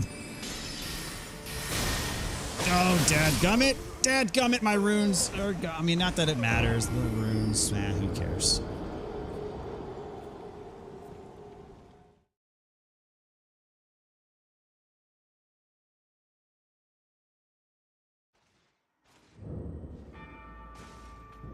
Dude, I came from a 100% run previously and spent 160 plus hours on it before I lost access to the console I was playing on and still was only 75% or so done. That sucks. I feel for you. Wow. That is horrible.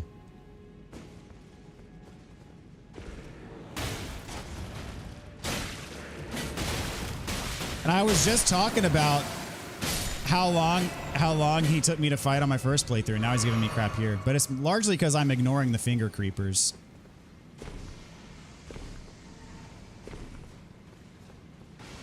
So then, yeah, the quick platinum guide is just what you needed in that circumstance. Then,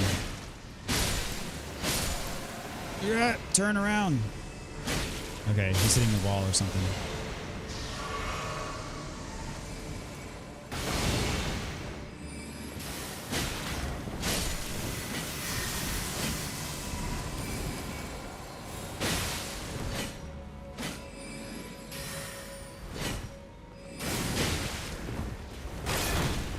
Dadgummit, freaking finger. Oh yeah, go ahead and warp. Thank you.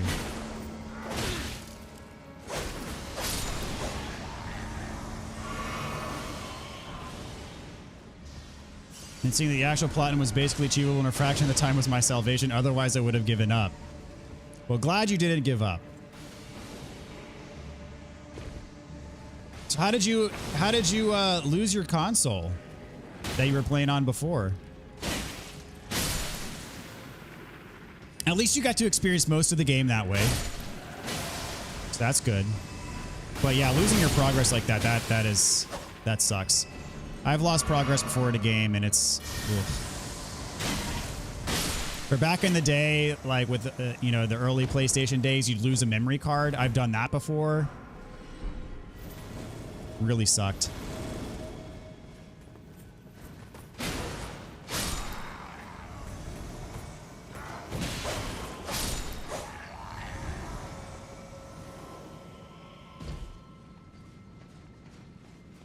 Yeah, but all said and done, it is kind of crazy that Elden Ring is the shortest From Software platinum.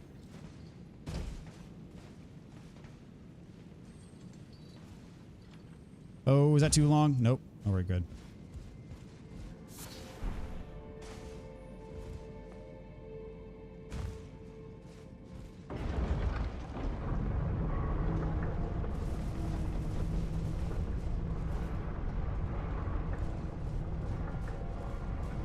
I heard DS3 is bad. DS3 is awful. DS3 as a game, amazing. DS3 as, you know, in terms of trophy requirements, is the pits. No, it's trophies that require farming for Covenant upgrades. And you're countlessly farming the same enemy for hours at a time. Now, if you can play online, that's actually better, because if you have a friend who's willing to farm with you, you can join a covenant and then have your friend invade you over and over, or invade your friend over and over and over again with the password. And then you get the covenant upgrade items that way quickly. The only other alternative, though, is to farm the enemies that randomly drop the covenant items. And it's always a rare drop rate, and you're sitting there farming these enemies for hours on end.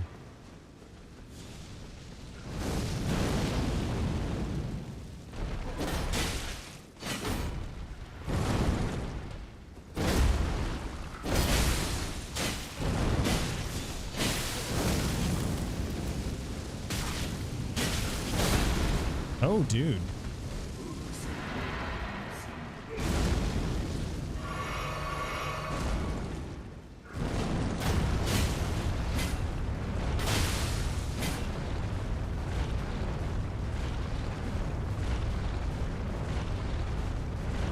Like ring around the rosy.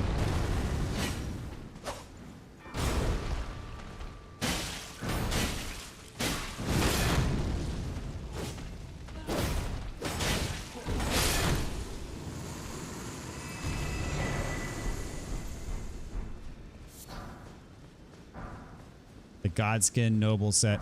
I remember that's what Zeus used in his first playthrough of this game. Looked kind of ridiculous. That would only be if you use saves. I don't, so I had beat the game 3 times to get it all. Worst plat I've ever seen is either Last of Us or RE4. Definitely Last of Us. Or the Metal Gear Solid plats are pretty ridiculous too. Can I not open this?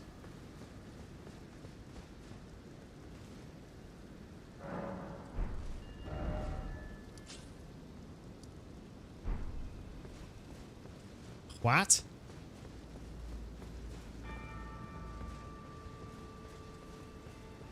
Is this where I'm supposed to be?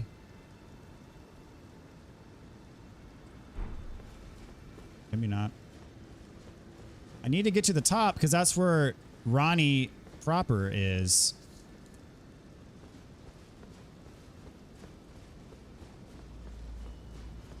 I need to go back to Ronnie. Reload the area. Long story short, I started on PS4, got to set 75%, but we're spending half the year in a different place. That's where my PS5 is located, so you started over on PS5. Gotcha. Yeah, this game's a whole heck of a lot more enjoyable on PS5. Right?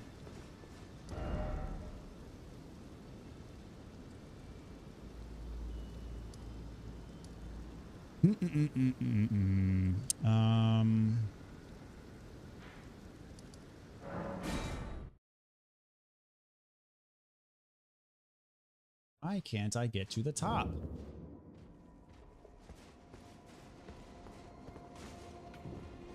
Could have brought my PS4, but thought since it has cross save, I thought I'm fine. Little did I put together that it's a different trophy set. Ah. Yeah, that's how it is for most games that have a PS4 and PS5 version.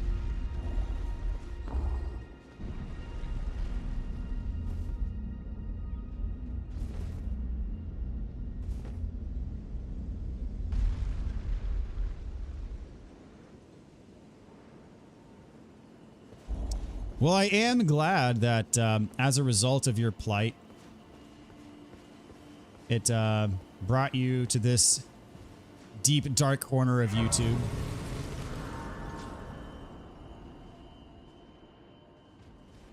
She's gone.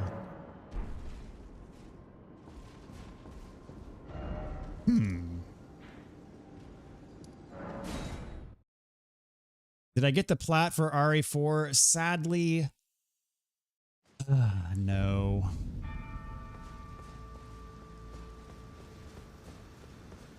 Still doesn't open. I did defeat Renala. Renala is right here.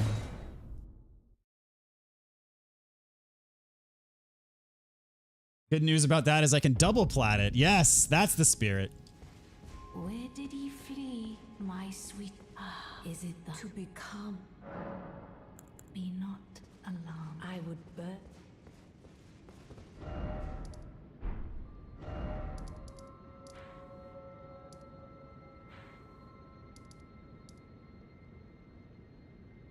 Maybe do you have to go through the study hall normally as well?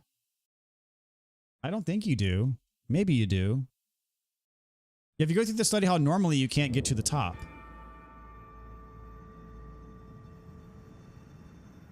Did you talk to Puppet Ronnie and defeat the red spirit thing in the underground? I thought that's how this. I thought this is how you got there.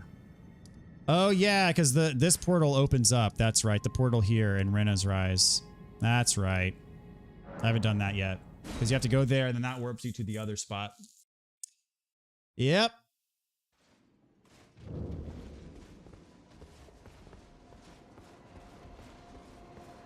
Well, she gave me the inverted statue. I thought that's what you needed to go there. Like, the inverted statue is what allows you to get up there. And she gave that to me. So she gives you the inverted statue and you can't even get all the way to the end. It's a little bit confusing. Oh, well. If only there were a guide for such things.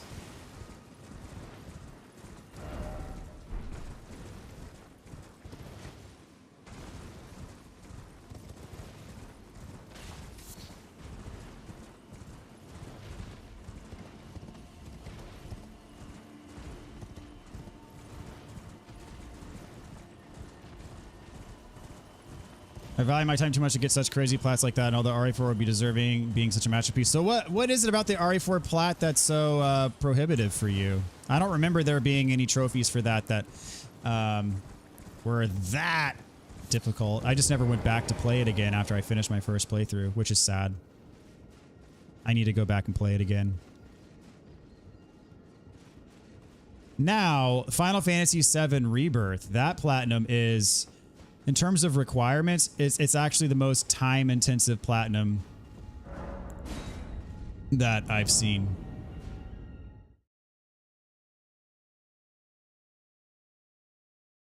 Yeah, Last of Us takes multiplayer, I think. And there's a lot of crazy requirements. Yeah, so this coffin, where does that take me? It takes me back to Angel River, right?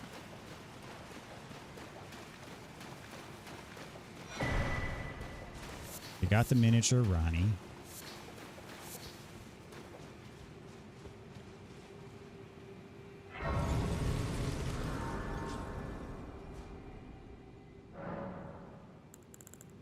Nope, that's not what I want.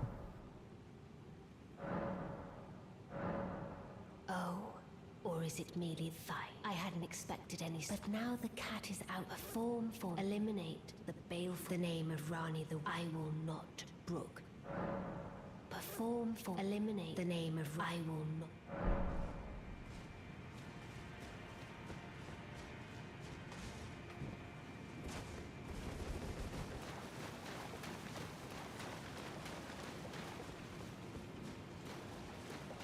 Yeah, until just now, I've actually forgot how you got here. I forgot that you had to teleport via the thing.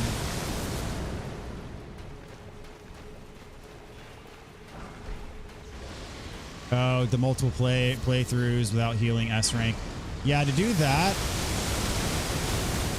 because you can get infinite ammo on certain things, and so for the S ranks, I would use the infinite ammo. That's what I did for RE2 and RE3 platinums.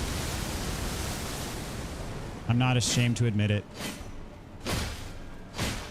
I actually purchased the DLC, like the Infinite Rocket Launcher DLC.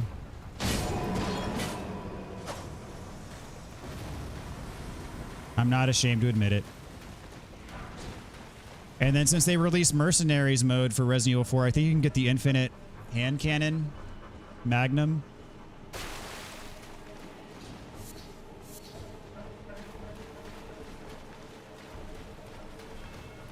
I know my boy OptiNoob has a RE4 Platinum guide. I would highly recommend following that. That's in fact when I go back and get the Platinum for RE4, that's exactly what I'm going to use. Is his guide for that.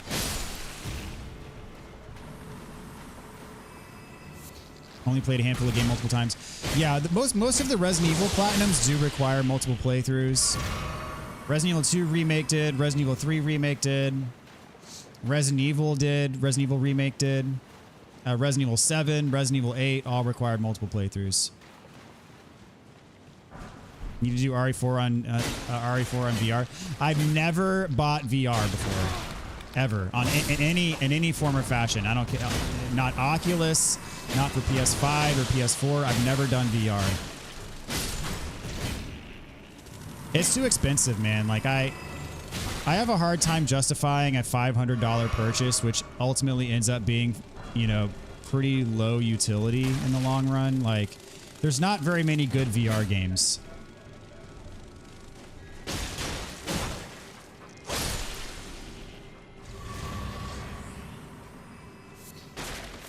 It's cool. That's about it. Yeah.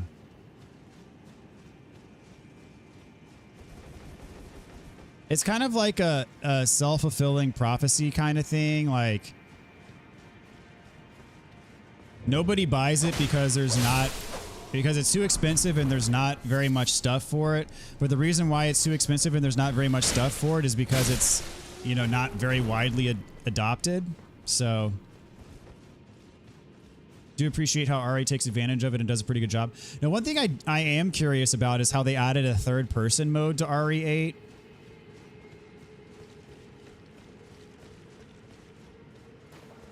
Because I've only ever played it in the first person. Okay, this is Noxtella. And this is something. Village was real fun on VR. Yeah, the RE Village, or I call it RE8. Platinum. Dude, that required, I think, either A ranks or S ranks in all the mercenaries missions. That was very hard to do. I definitely used Opti Noob's Guide for that.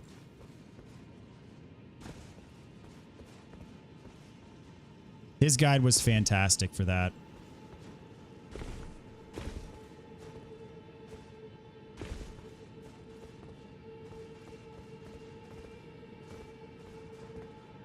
Because those missions were so difficult, and getting the proper rating requires a pretty high amount of precision,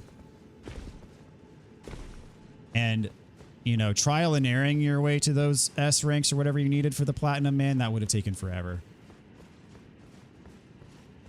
It's in your top 10 favorite games. Wow.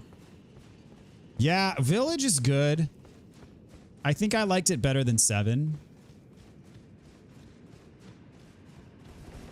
The top 10 of all time. That's crazy, man.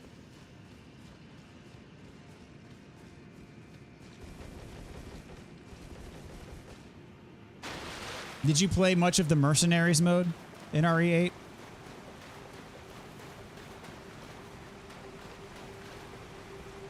Yeah, I'd put 2 remake and 4 remake above 8 for sure. And 4, I'd put original 4. I'd actually put original 4 over remake 4.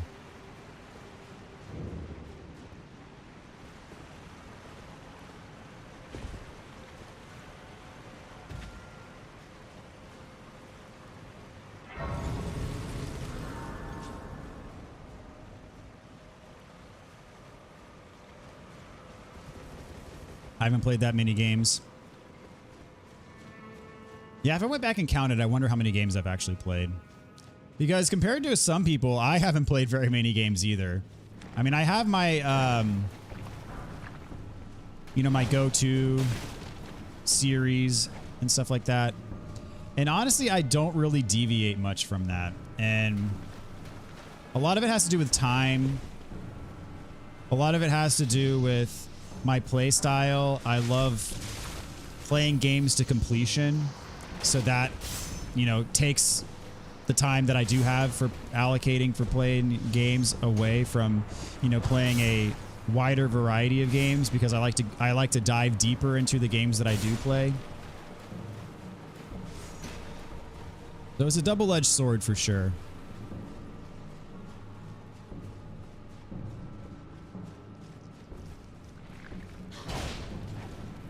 But I really do enjoy getting the most out of what I do play.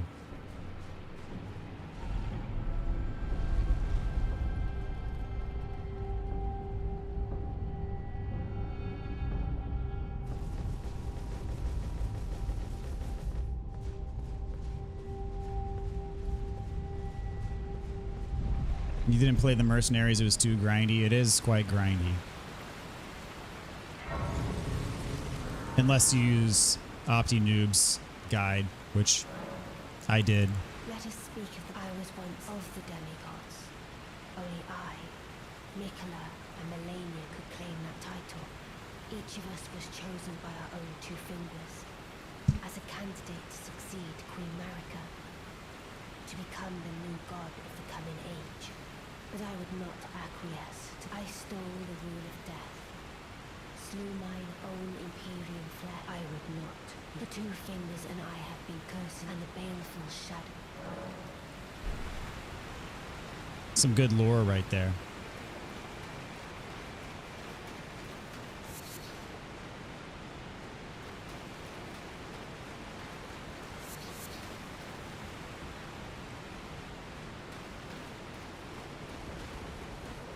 Especially in the context of Shadow of the Erdtree. That's very good.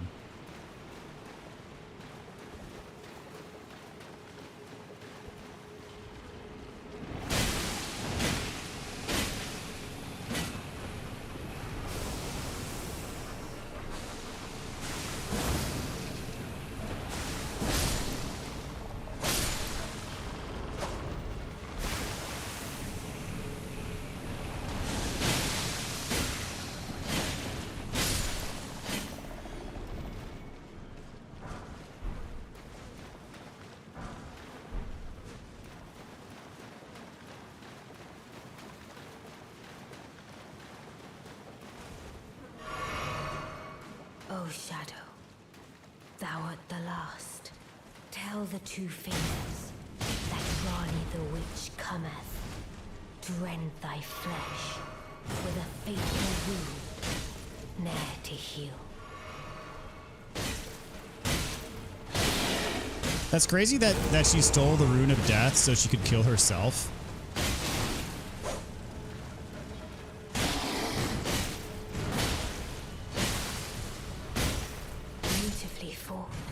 Dude, he's really hard and just completely obliterated him. That felt good. Now I can finally stand before them. This is farewell, my dear.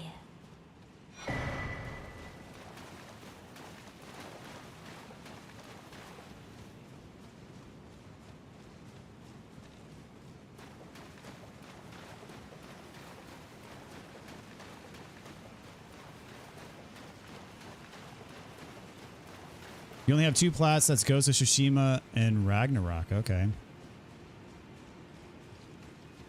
You don't have the Elden Ring Platinum, man. You messed up Eileen's quest. Well, you can always do that in New Game Plus. Wait, is Eileen's quest needed for the Platinum?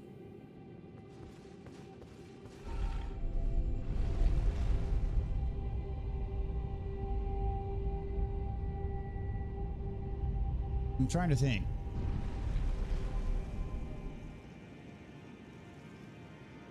You need Eileen's badge to get weapons. You can just kill her. You can run up to her in the first encounter in Central Yharnam and just kill her and you get the badge. I'm pretty sure.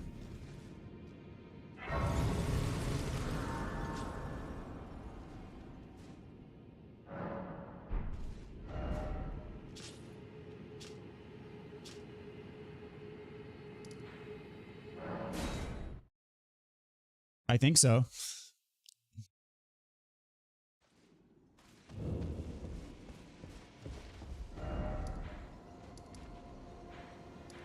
All right, this should...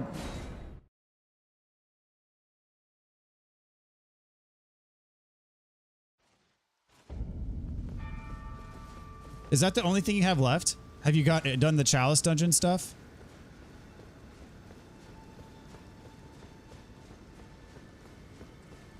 All right, why do these doors not open? What have I missed? That game deserves a second playthrough? Oh, it deserves a second playthrough. It deserves a 10th playthrough.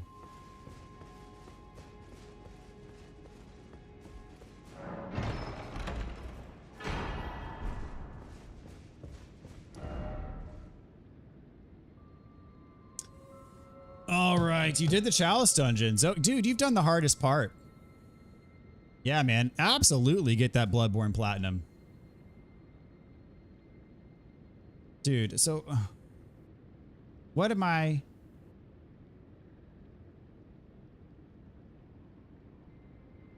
missing?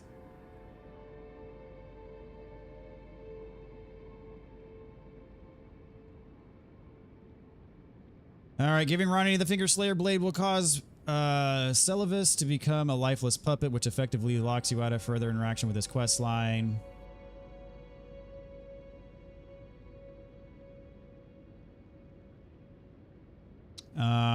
Giving her the Finger Slayer blade should reward the player with the carrion inverted statue, which we can use the pedestal to reach the top of the Divine Tower of Liurnia. After speaking with her, Ronnie will leave to continue her quest line alone. Upon arriving at the top of the Divine Tower of Liurnia, you'll be able to find the curse mark of death upon the remains of Ronnie's original body, which is severely burnt.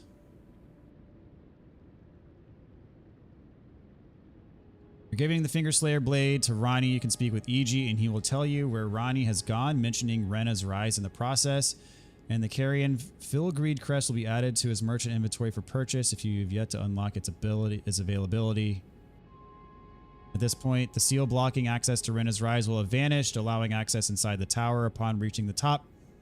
Find a chest containing the Snow White set, or the Snow Witch set, rather.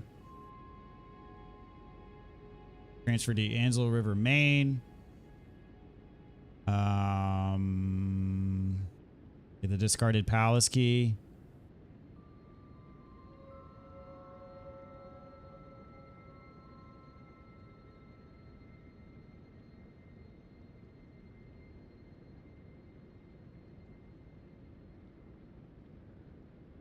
What the heck? Divine Tower of Liurnia. Reached by taking the lift down at the secret area of the Carrion Study Hall. Correct. Divine Tower of Liurnia can only be accessed by inverting the Carrion Study Hall while using the Carrion Inverted Statue. The statue is acquired by progressing Ronnie's quest line up to the point where you hand her the Finger Slayer blade. Once inverted, players need to reach the lift in the center of the study hall by careful platforming, then go through the large doors. After descending the lift, this leads to the long bridge, the tower. Beware the Godskin noble enemy guarding the center.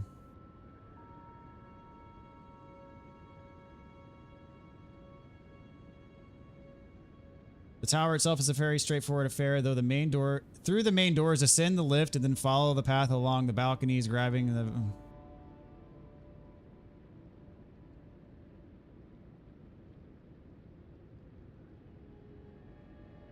Any comments?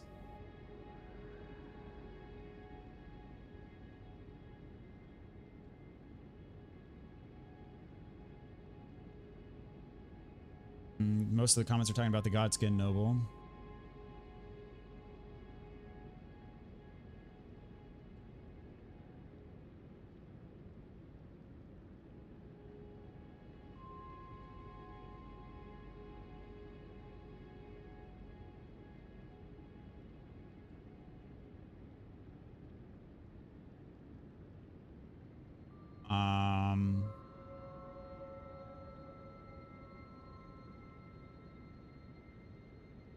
Nothing saying about...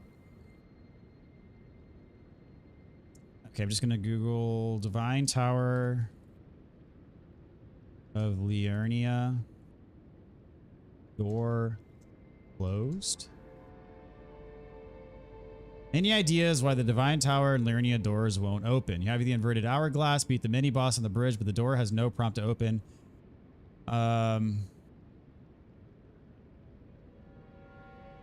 I thought I had this problem, but turns out spinning around the noble had me back at the door I came from.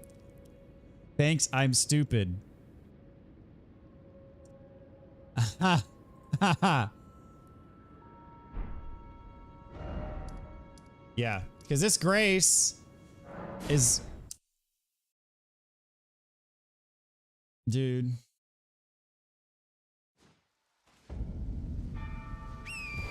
That's just bad, man. Yeah, that's the study hall door. I'm an idiot. I should delete my channel.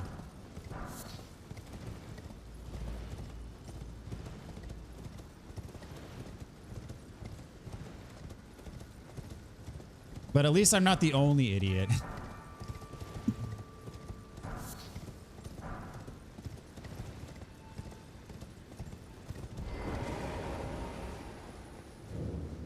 There are indeed other idiots.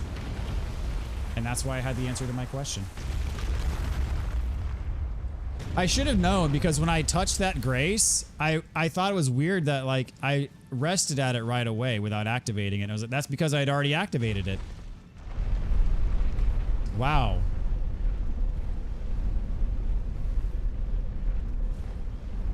I actually love watching people play Bloodborne. That might be my favorite walkthrough you've done, just with the lore and explanations and everything. Wow, okay. Dude. Well, thank you.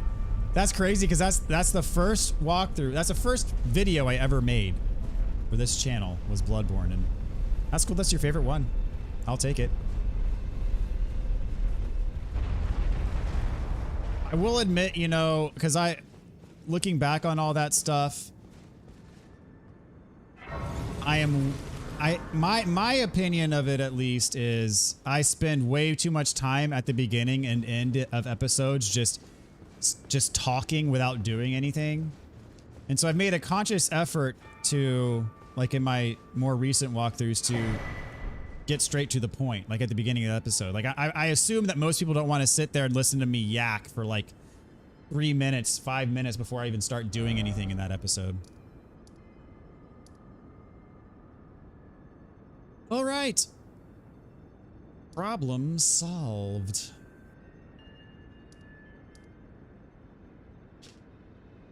Time for the Lake of Rot. Here we go.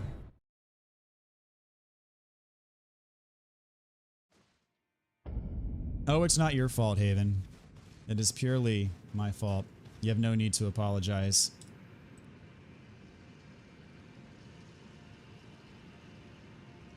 There are several indicators that should have told me I was at the wrong door. Number one being the fact that I had already unlocked the grace that was there. Number two being, if I looked on the map, the grace itself is next to the tower, not to the divine.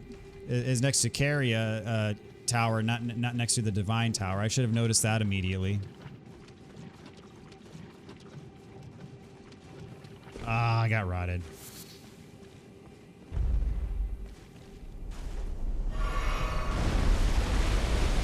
Reminds me of the scene in Breaking Bad where Walter White's trying to fix the rot in the crawl space.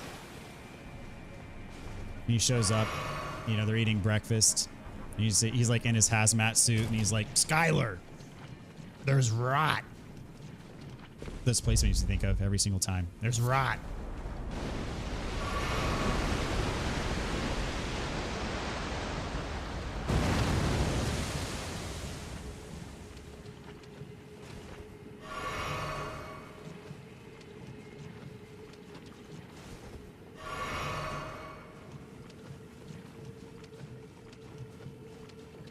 My daughter's name is Skylar. Though not because of Breaking Bad. My eldest son's name is Jesse. Also not because of Breaking Bad. I promise.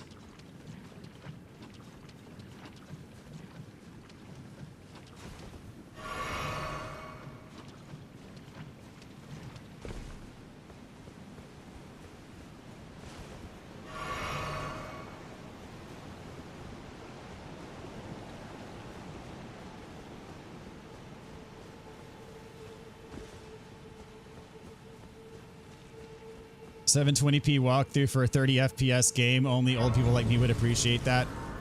Yeah, that was another thing. Is the quality of that walkthrough, it leaves much to be desired. Just from like a audio and visual perspective. Because I've told this story many times. The first like 10 or 11 episodes, I streamed directly from the console to YouTube, and I made the stream private so that nobody would come in and talk to me while I was making the walkthrough. Because that was the only method that I had of capturing video and audio at the time. I didn't have a capture card yet. And I tried hardwiring the PS4 directly to the modem, and occasionally I would still get stutters, and it drove me crazy. I worked on that for a long time to figure out how to fix the stuttering on the video, and it was very occasional, but it did happen. And I couldn't figure it out. So then that was like, that kind of made me freak out. I was like, nobody's gonna, there's enough content for these games out there that is of pristine quality to why would someone want to put up with my blurry, garbled, stuttering, janky videos when there's pristine, clean stuff out there. So then that really kind of lit a fire under my butt. It's like, if I'm going to do this, I got to do it right. And then so eventually, you know, by episode 12 or so, I got a capture card. And then for the first 2 episodes, I didn't know how to use the capture card because I was recording on a Mac, and the Mac version of OBS didn't have some of the features that the PC version had.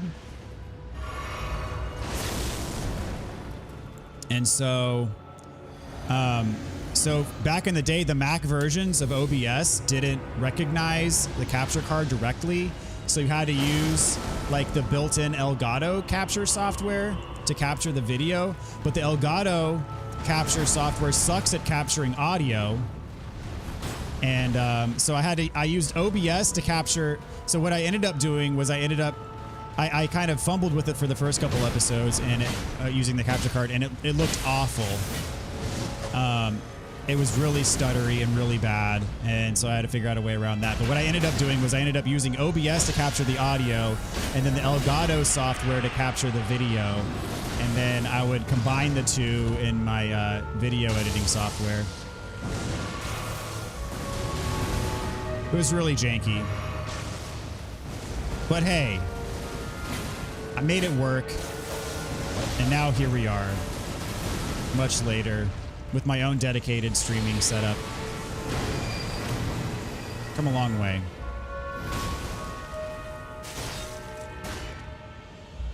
Ow.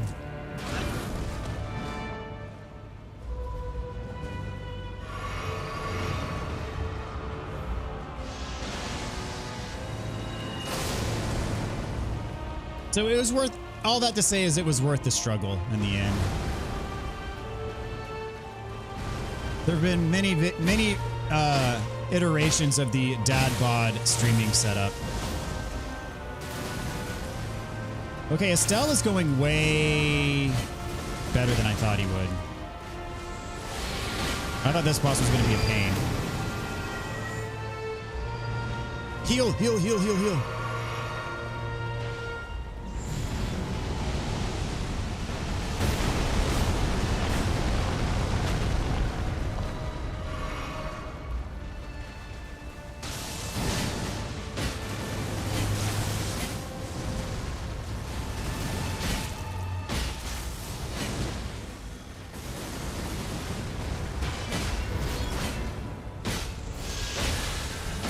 Got him. First try. Wow. I'll take it.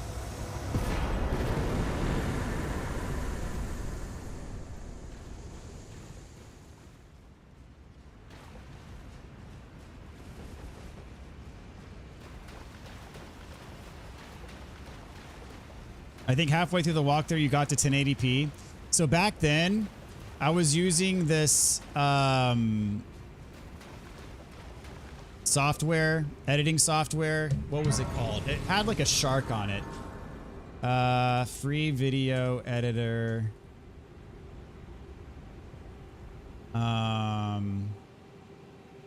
What was that called? Dadgummit.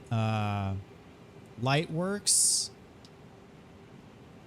Yes, it was Lightworks. Yeah. And for the free version of that software, it capped out your output at 720p. even if your source was higher, it capped the rendering at 720p. And so that's what I used to edit. And the reason why I stuck with that was, well, A, because I took the time to learn how to use it, and I didn't want to waste a bunch of time learning a different software. And, you know, so what I ended up doing was, and I liked the audio mixing options on it, you know, just for making my voice sound a little bit better, because I was using a super cheap microphone back then. And so I used that to edit the video and stuff. So what I would do is, since I like the audio options on that, I would still basically mix the audio and cut the video accordingly. And then what I would do is then I would import that. I wouldn't render it in Lightworks, but then I would import that into iMovie or whatever the baseline Mac video editing software is. And then I would import it to iMovie, which did allow you to render in 1080p for free. So I would edit it in one software and then import it to another software so that I could render it at 1080p for free. Because iMovie didn't have the audio options that I liked. And so I couldn't get my voice to sound as good on, not that my voice sounds good anyways, but it sounded even worse. And so that's how I would edit the audio in Lightworks, and then the video I would render it in iMovie to get the 1080p. Definitely a workaround. And then eventually I forget what it was. I know I was tired of doing it that way, but I don't think that was the main driver. I forget what it was, but somehow I learned about DaVinci Resolve. I think what happened was Lightworks started to get like really finicky because I wasn't paying for it. I was using the free version of it, but like you still had to register your copy every 30 days or something like that. And then I think there was an upgrade that was forced that took away something that I used in it that I really liked. So I was like, okay, I can't use this one anymore. So I got to find a different one. And then I searched around, and then I stumbled across DaVinci Resolve, which is what I use now. And the DaVinci Resolve took me a while to learn to do what I needed to do with it. It took, it was a few trial and error videos with that.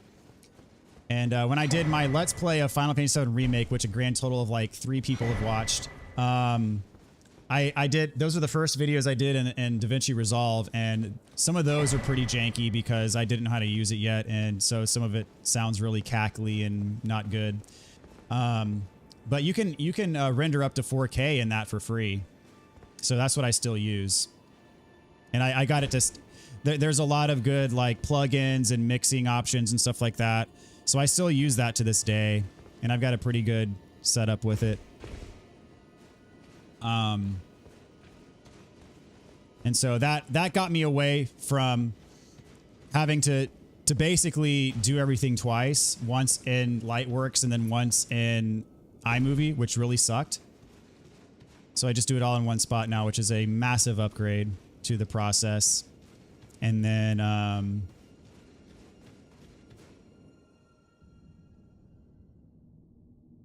not going to skip Ronnie's cutscene. And then eventually Apple came up with an update to OBS that allowed for direct interface with the capture card. So I didn't have to capture the audio and video separately, which was a massive plus. And that started in the Demon Souls walkthrough, is when I started using OBS to capture audio and video. But when I first started doing it, the video was really stuttery. And so I had to figure out like what are the OBS options that are optimal for capturing video. I had to like do a lot of forum searching and stuff like that, trying to figure out the ideal settings. And that took weeks to get to that, to where everything was smooth. And then so that was a big boost, being able to use OBS for everything as opposed to having to use the Elgato software for video and then OBS for audio. And then using 2 separate video editing programs. Oh. So back in the day, it was a mess. It was a nightmare. Honestly, I don't know how. Like, I tend to be pretty lazy. I don't know how I put up with that for that long, to be honest. I don't know. It's actually kind of a miracle that I'm still doing this now, that I didn't get fed up with it at some point along the way. Because like back then when I would stream, I didn't have a dedicated room to stream. I didn't have a dedicated PC. I didn't have a dedicated monitor. I was in the living room on the big screen TV in the living room, and I would use my wife's iMac, and I would pull up a table right next to my chair in the living room, and I'd set up that iMac on that table, run an extension cord to the wall, and I'd have to set up and tear down from scratch every single time I recorded or streamed.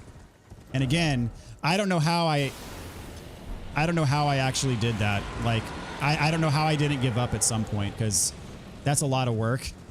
And as I said, I tend to not like to do things that are like really tedious and, you know, a lot of repetitive work. But I think honestly what got me through it is y'all, like hanging out with y'all, like actually enjoying it. That's honestly what got me through it. Like if I didn't have, you know, that reward for doing all the work, I probably wouldn't have kept doing it, you know? So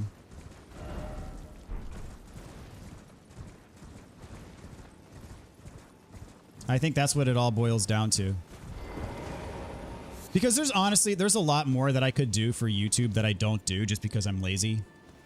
And I could probably grow my channel faster if I did a lot of more different things. Like if I created shorts, if I did stuff like that, there's more videos that I could probably make that would require more editing. Like I'm not good at video editing. And so there's a lot of things that I probably could do that I could spend the time to learn that I just don't, because honestly, I'm just lazy. But you know, all that being said, I love what I've got and it's good. And so I'm just going to keep on keeping on, you know? I did want to try this fight with this build to see, because this is one of the more notorious fights in the game. And for good reason. Keeps getting me while I'm healing.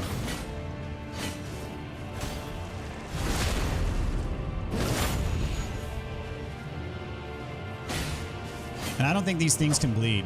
The Black Knife enemies.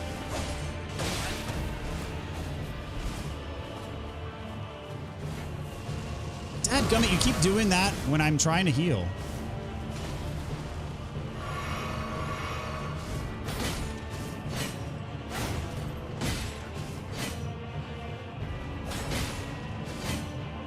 I know that was a long ramble. I still have a lot of chat messages to catch up on now.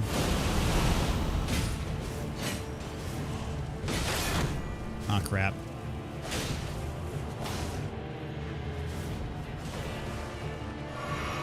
All that came up from Jesse saying that the Bloodborne walkthrough was his favorite one.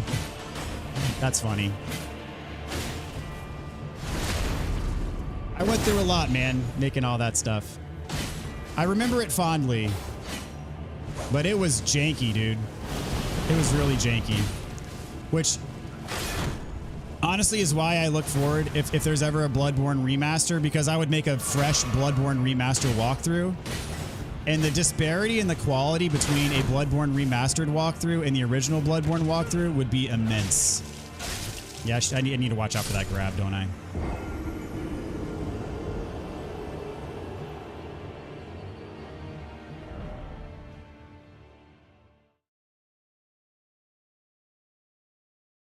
It was the passion for the lore that you appreciated. Oh, of course, man. Yeah.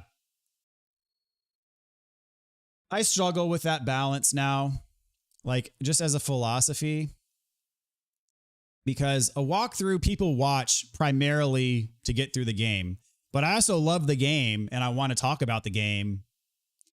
So, I mean, but there's people that do lore throughs. So it's like, is it a walkthrough or is it a lore through? Should I dial back the lore stuff and just focus on the gameplay, focus on, you know, how to do it? So I try to have a balance, but I don't know like what the appropriate balance is. I kind of struggle with that, to be honest. Plus, real good for newbies to Souls. That is one of the things that I focus on, is I want my guides to be accessible for everybody. I don't care if it's your, regardless if it's your first time to play any Souls game, I want it to be something that is useful. Mr. Snolly, what is up? Welcome to the stream. Hey there, I've been using your guide to get through my New Game Plus 8 playthrough without missing anything. I appreciate the time you take to make such an immensely detailed video and wanted to thank you. Well, thank you for the comment. Really appreciate that, man. And thanks for your support. And also for tuning in tonight. Appreciate it, man. GG, Estelle is the worst. Regular Estelle, not so bad. The Estelle and the Consecrated Snowfields, I hate.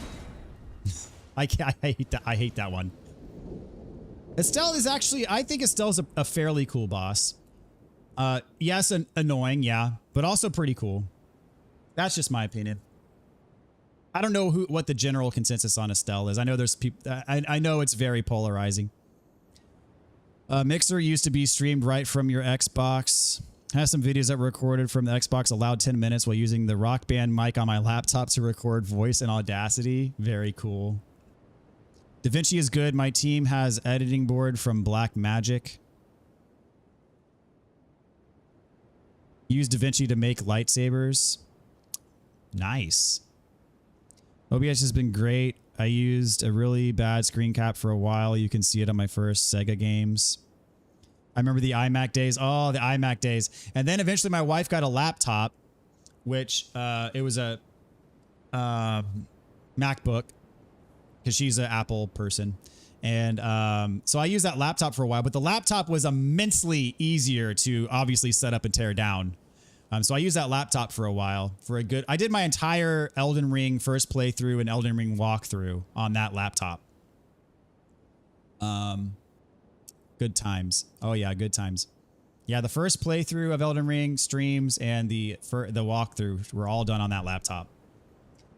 And that was honestly, that was a huge upgrade over the iMac because setting up and tearing down that iMac took forever because you had to completely shut it down, completely boot it up. And I needed a dedicated room for recording that I can soundproof. It also needs to not be near a train track. Yeah, this room is the room that I'm in now is my dedicated office, which I also work in on the days that I work from home. It is not treated for sound at all, but I think it's fine. It definitely does the job. First stream I joined chat was your Dark Souls 1 Let's Play. Awesome, man. That was a long time ago.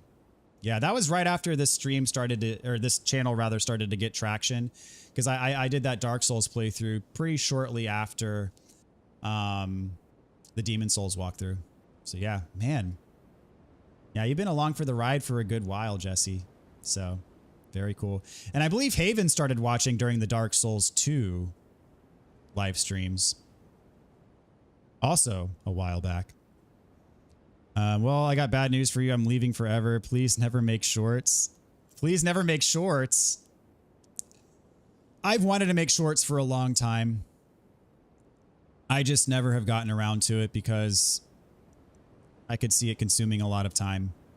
That's why.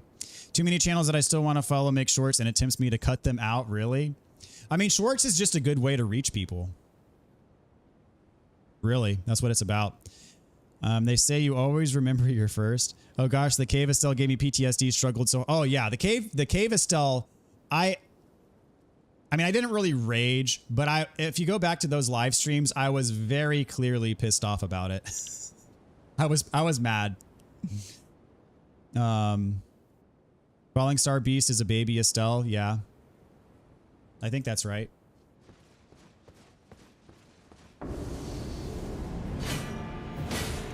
Electo. All right, gotta watch out for the grab.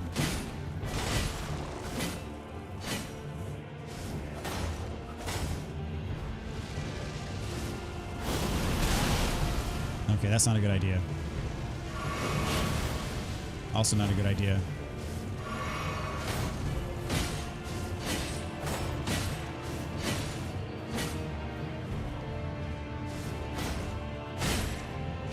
Sucks that these things don't bleed.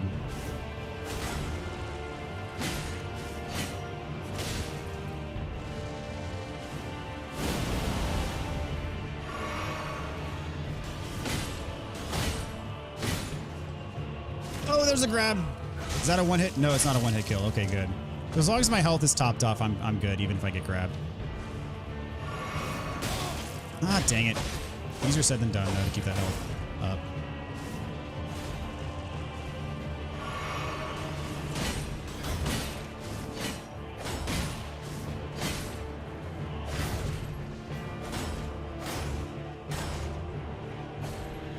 Guard counters, maybe? That gummit. Just block it. Need to top off that health. See, I'm gonna run out of flasks.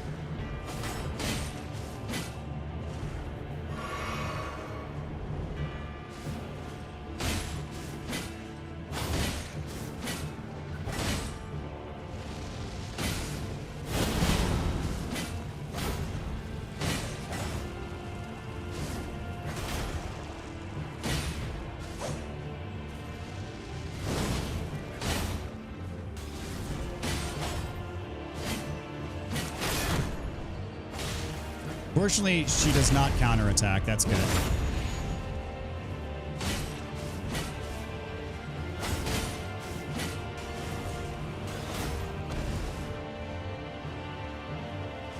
Dadgummit.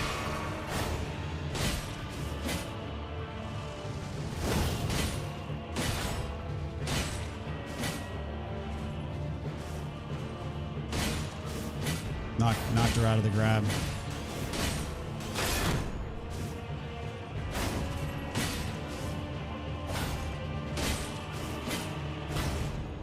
Should I guard counter?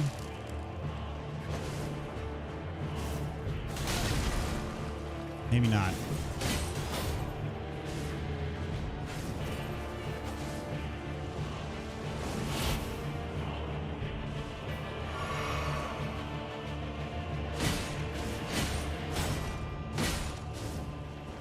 Stick to the plan. It's been working.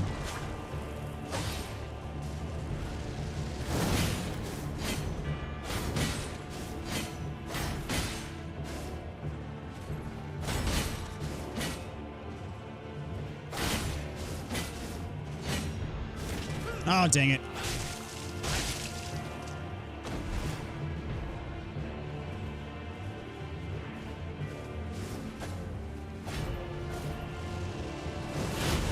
You did not get killed here.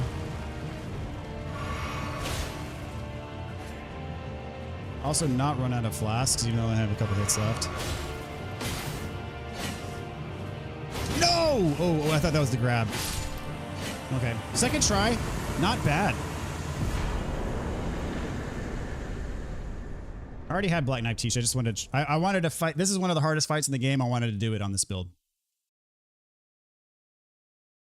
I think people need to make a second channel for shorts. That way people that want to watch them can, and people that don't like the clutter don't have to. It's really YouTube's fault for not making a second app just for shorts. I mean, that'd be like saying it's YouTube's fault for not making a second channel for live streams, or for a second app for live streams. Like, the idea is to have everything in one place.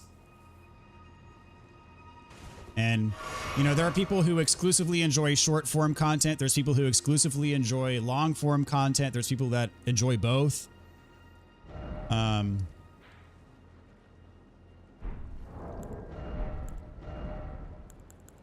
did not get the Dark Moon Blade, did I? I ought to pick that up. I like shorts for quick watches. Yeah, shorts have their place, in my opinion. Yeah, there's a time and a place for both. Yeah, that's what I just said. Yeah, exactly. Agree with you 100%.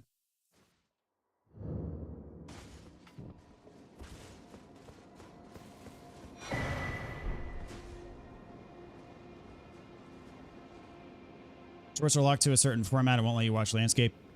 I mean, that's how they're designed. They're designed for you holding your phone vertically and scrolling. That's what shorts are meant to do. It's like kids YouTube is, well, kids YouTube is a different content philosophy.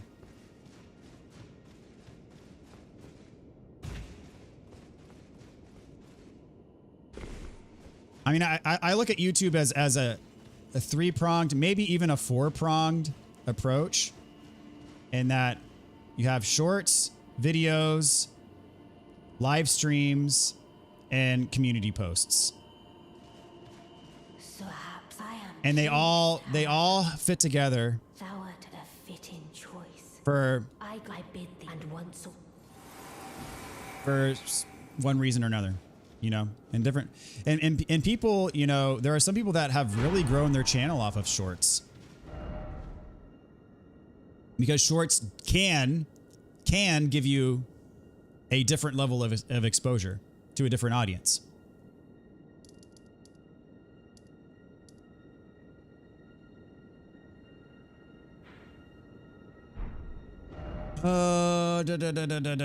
What next? I guess next would be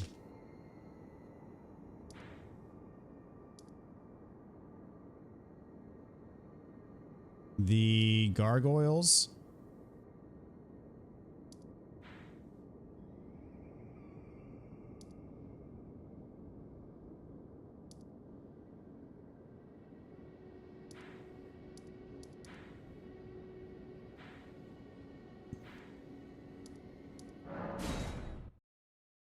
I almost forgot how to get there, but I remember now.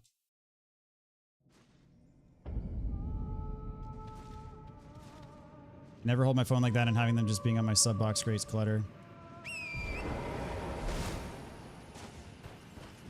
Live streams are the save format as a video. They become VODs anyways.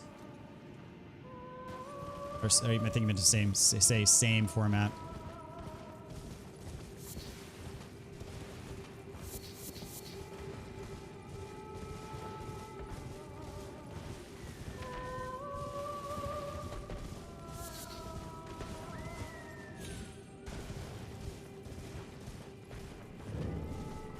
Blind has good shorts, he does.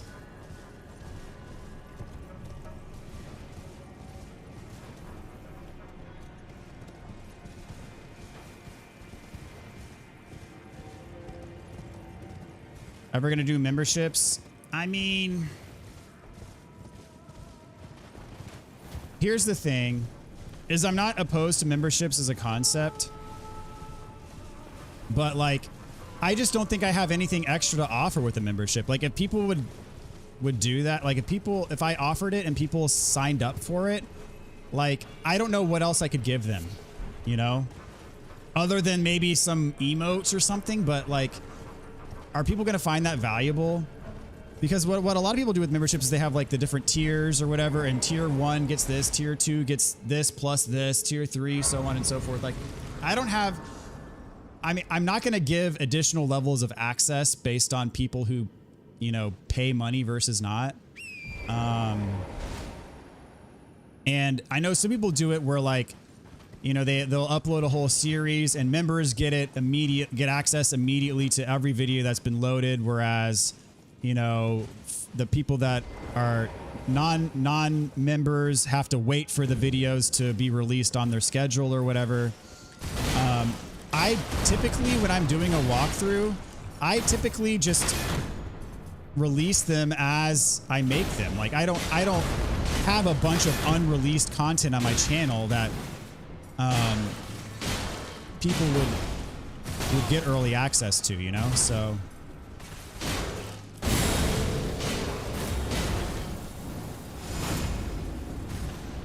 that said, I don't really have a value proposition for, hey, why would you sign up to be a member on my channel? So I don't do it.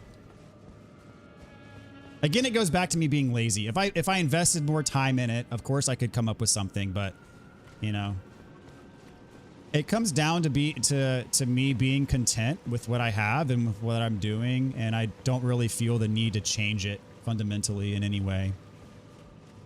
Even though I could make changes that could broaden my audience.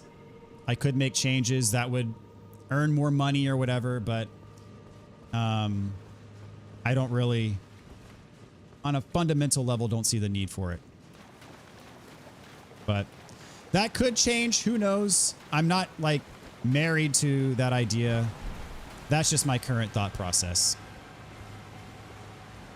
I see memberships as a way for people that want to give more to the channel, to get more. But really, I don't have all that much more to give, so that's kind of what it boils down to.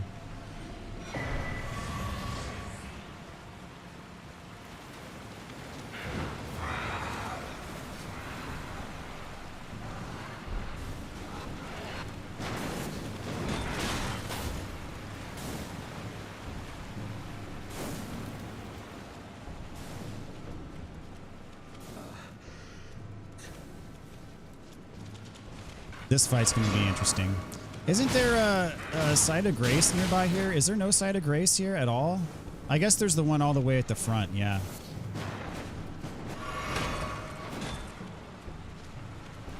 I thought there was another site of grace, but I guess not.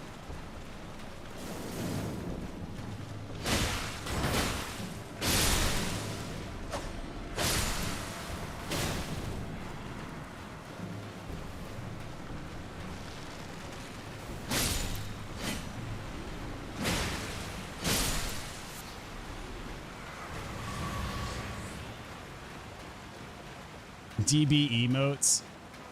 Yeah, I don't even know how to go about coming up with custom emotes. Again, going back to my earlier laziness point. Same thing about a Discord server. Like the thought of maintaining a separate space. Like I obsess enough over like the metrics and crap, you know, on my YouTube channel. If I had another entirely separate thing to keep track of and take care of, I would waste so much time. I would probably get fired from my job, like, because I would be so obsessed about, you know, keeping it up and stuff. I would spend way too much time doing it. Because I am, all that being said, I am quite compulsive. So I have a hard time, like, when I get distracted by the YouTube Studio app or whatever, I have a hard time, like, diverting my attention away from it to do something productive. And so having more of that in my life would be bad. That's the same reason why I refuse to play MMOs. I do not play MMOs because I would get way too addicted and it would quite frankly ruin my life. And so my way of controlling that is just to don't even go there in the first place. And so, yeah, there's so many things I could dive into that would be good for my YouTube channel that I don't do because I'm afraid of that intrinsically. I'm afraid of that, and I'm afraid of like the amount of work it would take to invest to like sharpening those skills, you know? So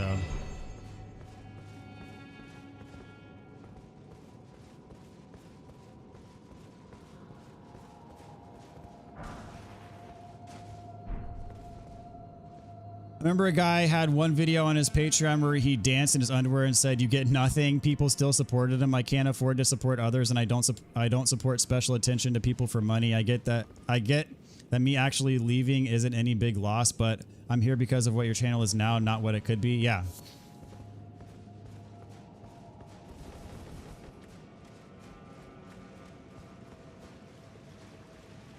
But that being said, you leaving would be a big loss because you're here like all the time and I enjoy hanging out with you. So are you saying though that if I ever started making shorts that you'd be gone? Because that would, I actually, that's actually, if anything, more motivation for me not to make shorts. But I for the longest time, for probably over a year, I've thought about making shorts and I've just never gotten around to actually doing it.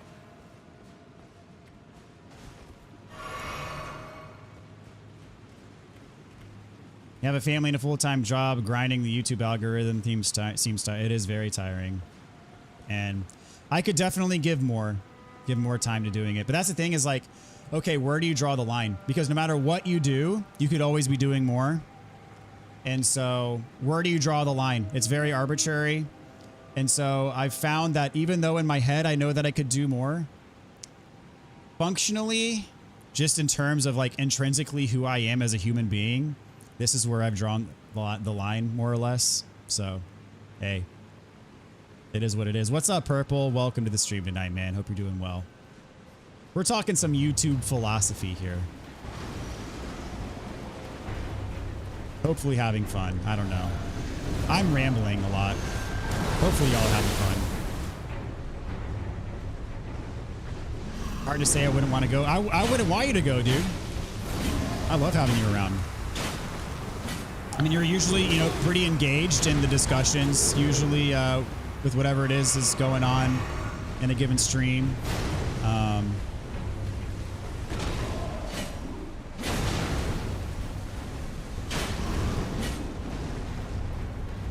I would say, though, within the year, it's not guaranteed, but there's a better chance than not of shorts appearing on this channel at some point. Because I have a lot of ideas in mind for that.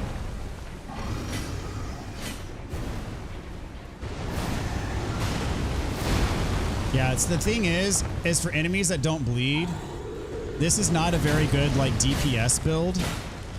And this fight here is kind of a DPS fight because of the second gargoyle that shows up.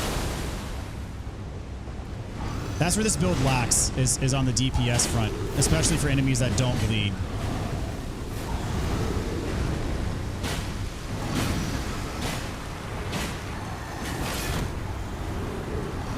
Oh crap. That poison hurts, man. I missed. Almost got the first one. Yeah, this build would suck for 4 kings in Dark Souls. Oh crap, no! No! Ooh. Oh man, I was about to say that was lucky, but then he got me. Dadgummit. They really are something that you fight against.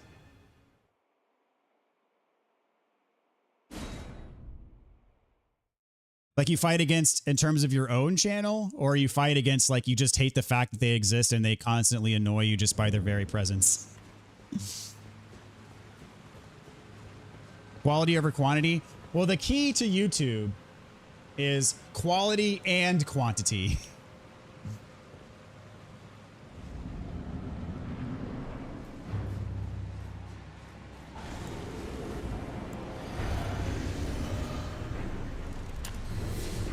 If you can master them both. Actually, the key to YouTube is quality, quantity, and a key differentiator that sets you apart from the pack. If you have all 3 of those, and that key differentiator has to be something that people find valuable.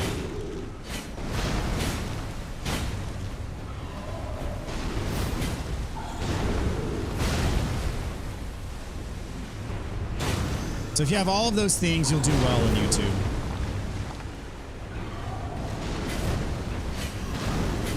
If any one of those things is lacking, you can still do well, but you won't do as well. And if, you know, multiple of those things are lacking, or if any one of those things is severely lacking, then you're probably not going to do well at all. But YouTube, man, it is a it's a ruthless game, man. Very unforgiving. It doesn't reward just people who simply show up. Like you have to do a lot of things right. And even though there are people that do a lot of things right and still don't get the benefit of it, which sucks. It really sucks. I mean, I almost gave up at a point in time. I almost gave up. If it weren't for Demon Souls, I probably wouldn't be doing this right now.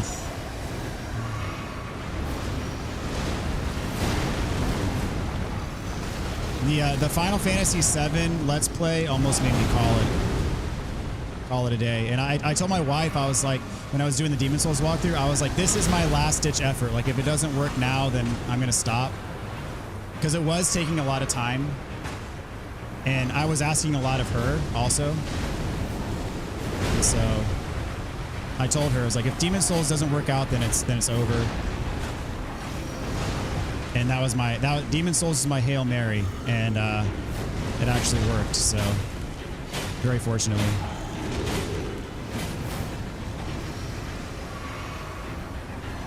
Fortunately, they're kind of leaving me alone from an aggro perspective, which is very nice. Oh, I need to get out of here. Oh, that could have been bad. Can I re-up the crab here? Get Twin Blade. Mr. Twin Blade should be okay, right? I don't think he spits the poison. Yeah, he's mostly physical attacks. Oh no, this is the axe. Or wait, he has a Twin Blade and an axe? That's weird.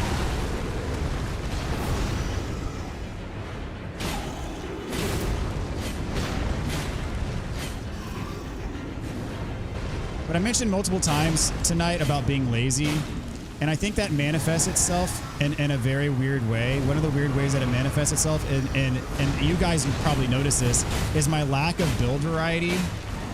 I like to set it and forget it when it comes to my build.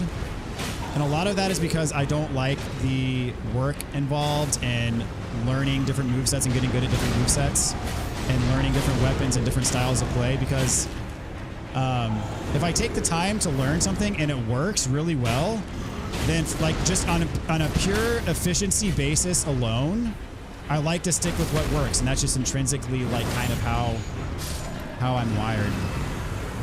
And I can't shake that. For the life of me, I can't shake that mentality. Because like my mentality is, okay, so I'm playing with the Bloodhound's Fang, right? And I'm just completely steamrolling everything, and it's awesome. I'm having a ton of fun doing it. A lot of damage output. That weapon is amazing. The skill is fun to use, all that stuff. So why would I voluntarily switch to something where I'm doing less damage? Why would I do that? You know, like I can't cross that hurdle in my mind. So I stick with what works. And I do except for this one, I do every playthrough with that weapon, right? I did my first playthrough with that weapon. I did the walkthrough with that weapon. I did the quick guide with that weapon. I do most of my subsequent playthroughs with the exception of this one. Just this is purely experimental just because this build happened to work against Radon in the DLC. And that's precisely how it goes, you know? Would my channel do better if I used different builds and made videos showcasing different builds? Of course it would, but that's just kind of not who I am, so I don't do that.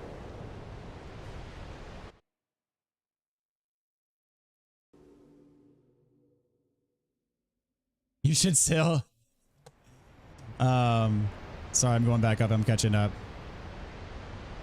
Your souls be like with shorts worthy. Exactly, Jesse. I have a list of like probably 70 to 100 moments and streams that would be good clips for souls be like, and I've been thinking about turning those into shorts.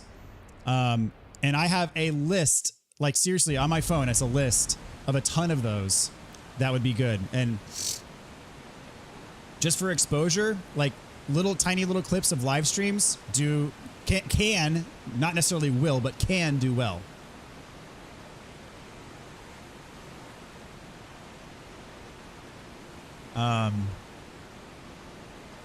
Pretty good idea. I enjoyed them. Yeah, they did get a lot of views, and the purpose behind making those, I made them in video form, not in YouTube Shorts form, which could have been a mistake. But the idea behind them was that they would pop up on people's feed and they would just watch them, but they didn't really get much reach. So I stopped making them. Because the whole point behind them was to reach a broader audience, and it wasn't doing that. You should sell Dadgummit t-shirts. I'd buy one. Yes. Oh, man. And the You Died font. Man, it is almost 2 o'clock in the morning. I gotta wrap things up, guys. It was fun, though. It's a good hang. Good hangs tonight. Jesse with the $20 donation. It's been a while. Well, thank you so much, Jesse. Really appreciate that, man. Appreciate all of your support. Thank you very much. Appreciate it, dude. All I can suggest is a second channel. I have a few channels myself, one for gaming, one for art, music, and film, one for vlog and talking, one for Doctor Who fan content. So yeah, there are different philosophies on maintaining multiple channels. The consensus from what I understand, or general consensus from what I understand, is it's not worth having multiple channels unless you have a very large following, which I don't. So I would say, like, you're entering 100K subscriber territory, maybe it's worth it to branch out and create a separate channel. But if you're still a smaller creator, generally that doesn't work out for you, because the point is to grow this channel.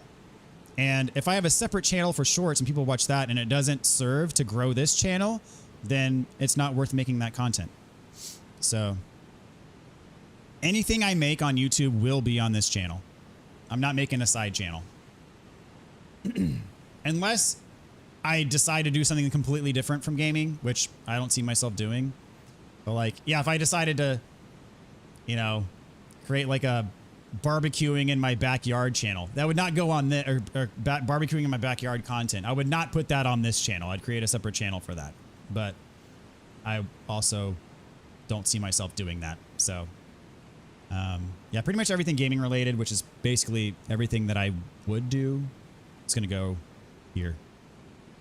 I have thought about rebranding this channel. Whether or not I pull the trigger on that is TBD. I'd have to invest in some, you know, actual branding and stuff, but I have thought about rebranding this channel. YouTube takes time. It absolutely it takes a lot of time. YouTube used to be about posting 10-second animations in 16:9 landscape or 1-minute sketches. YouTube does take time. I've been making content for over 10 years and gotten nowhere. Never used my build. It takes too many levels to work. Those moments could be short clips and not shorts, and I'd watch them. Yeah. Well, the purpose behind shorts, though, is it's like a separate algorithm almost. And there are some people who exclusively just watch the shorts feed, and so that, you know, can reach out to those people. And yeah, the shorts algorithm is, I guess, more finely tuned to that style of content. Whereas you create a 59-second video in normal YouTube format, it may not do as well as it would if it were just a short. Shorts have helped me out, and Twitter. Yeah, I used to do Twitter, but not. I posted like maybe I made a Twitter for this channel, and I posted maybe 5 things. I just rely on the community posts tab. Psychologically, it's okay to consume some short form content like that, but if you consume more than 30 minutes of shorts a day without also consuming long form content like 2 hours of something, then your brain suffers from not being able to retain information. Or a drum. I do have a channel with drum covers out there somewhere in the YouTube nether realm. It does exist. It is still there. Those videos are still live. I'm going to pull it up real quick. It's been a while since I've pulled up the old... You never found it? Well, it'd be very hard to find. Very hard to find. I mean... Case in point, like when I first started this channel and I had the Bloodborne walkthrough, the Sekiro walkthrough, that type of stuff, Final Fantasy VII Remake, Let's Play, those were like the first things I did on this channel. I would search Bloodborne walkthrough, Bloodborne 100% walkthrough, whatever, and Bloodborne complete walkthrough. I would open up a incognito browser window, go to YouTube, logged out, no history, no viewing history, whatever, and just search Bloodborne walkthrough. I would scroll all the way to the bottom where they stopped showing additional results, and my videos did not even show up ever. And I've told that story before. It was very depressing. I was like, why am I even doing this? Like, nobody can even if you're searching for the thing that the video is about, you can't find it. So nobody's ever going to see these. And, that was pretty sobering.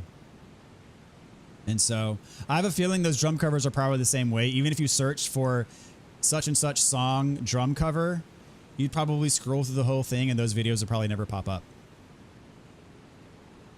I've tried to trick you into telling me what covers you've done. Yeah. Got a Jet, was real nice chatting tonight. Likewise, man. Well, you have a good one. I got a Jet as well. It's getting late, man. But thanks for hanging out tonight. It's good fun. Let's see.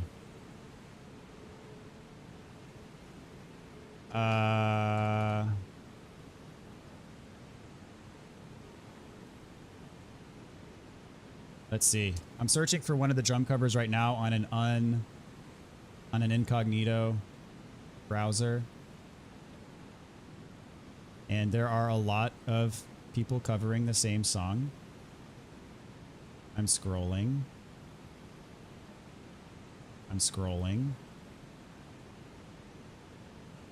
I'm scrolling. And this is me knowing exactly what to search for. Still scrolling.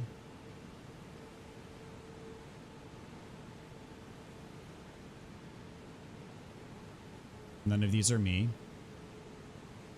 That's why you can't find me.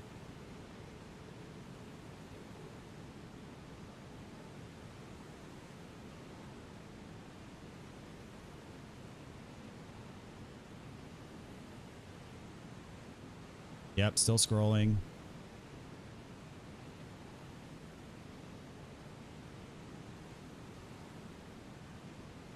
Can't find it. I mean, I am scrolling kind of fast, so it's possible that I passed it, but I also kind of doubt that I've already passed it. And I'm seeing one that has 110 views, 49 views for the same song, 150 views. My cover for this song has like 10,000 views. 81 views. It's also really old, so it may have fallen out of favor with the algorithm because it is older. Like these ones with 203 views of 5 years old, 224 views 2 years old, 835 views 16 years old. This video in particular is a good 15 years old. Yeah. That I'm searching for. Still haven't found mine. So yeah, you're never going to find these things, man. The YouTube algorithm. Brutal, man. 419 views 12 years ago. Like mine literally has thousands of views and it's not popping up still, which is really weird.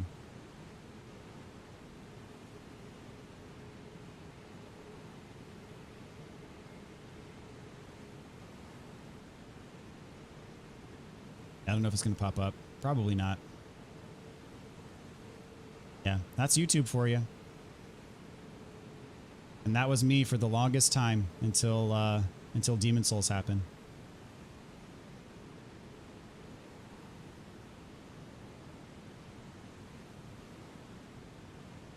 And Demon Souls was it was pretty much a lucky break. Because it was a day one launched with the console. And so people were not able to get advanced copies of it to create content to drop right when the game came out because they couldn't get the console early as well. So even the bigger creators couldn't do that. So it was a level playing field. And since it was a remake, I already knew the game from PS3, so I was able to drop walkthroughs on day one.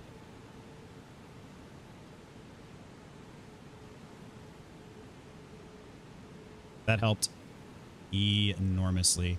Yeah, I'm still scrolling. I still haven't found it yet. So let me say, even if you knew the exact songs to search for, yeah, you ain't going to find this thing.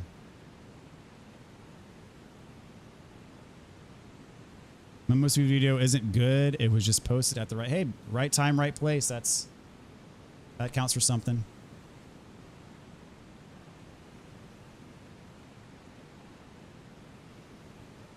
$198 views 6 years ago. Pops up. My video still hasn't popped up. I can't remember exactly how many. Let me see if I can find it. I just have to log into that channel real quick. Let's see here. Can I log into that channel? 18 subscribers. 0 views. in the last 28 days. For this video that I'm searching for,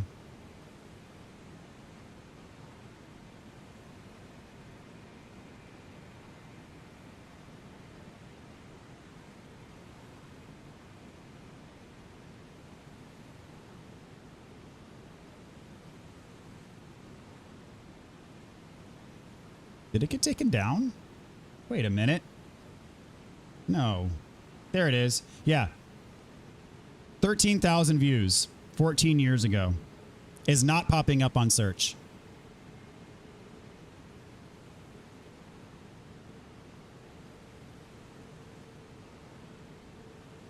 $13,000 views is not popping up on search when I'm searching on a incognito browser.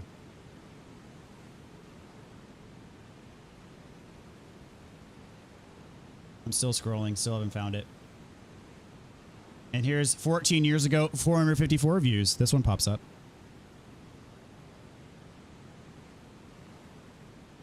Crazy. That's absolutely crazy.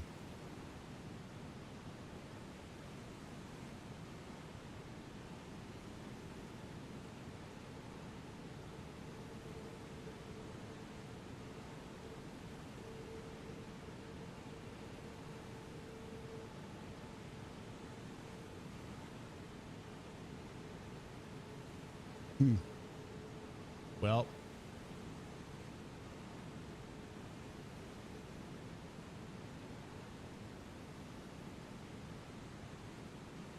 yep. Don't think it's going to happen, guys. I don't particularly feel like scrolling all the way till it doesn't scroll anymore. I may have passed it, honestly. I don't know. Did I pass it? I doubt it. I kind of know what the thumbnail looks like.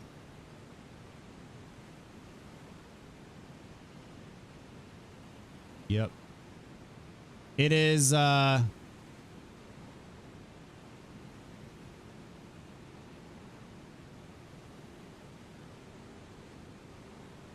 it's been purged from the archives, the YouTube archives.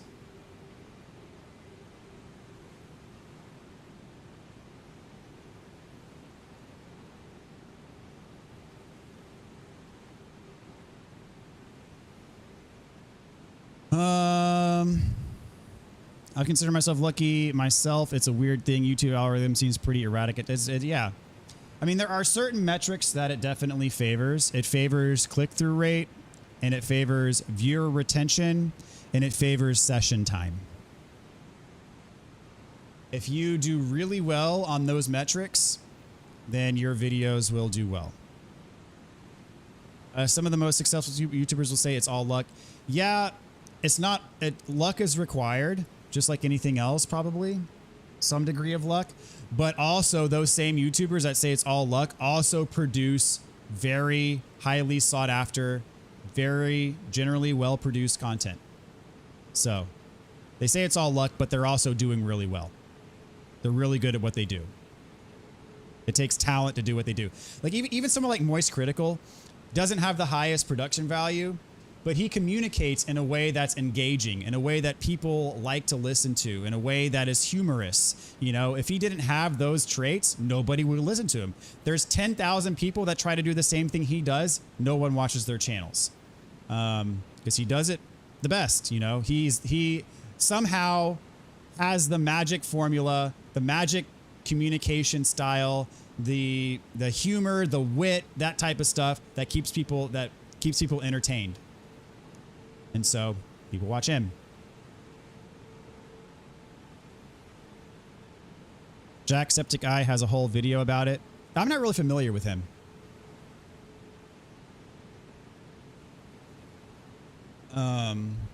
So yeah. All right, guys. That's going to do for the night. It's been real. We'll be back on Saturday. Bo Berman said 1,000 people out there doing what I do, but I got noticed or something like that. Yeah. Now there's 1,000 people doing what he does, but there's something that he does that gives him an edge. He might be better at editing videos in a way that keeps people's attention. He might have a certain engaging level of, you know, communicating with people.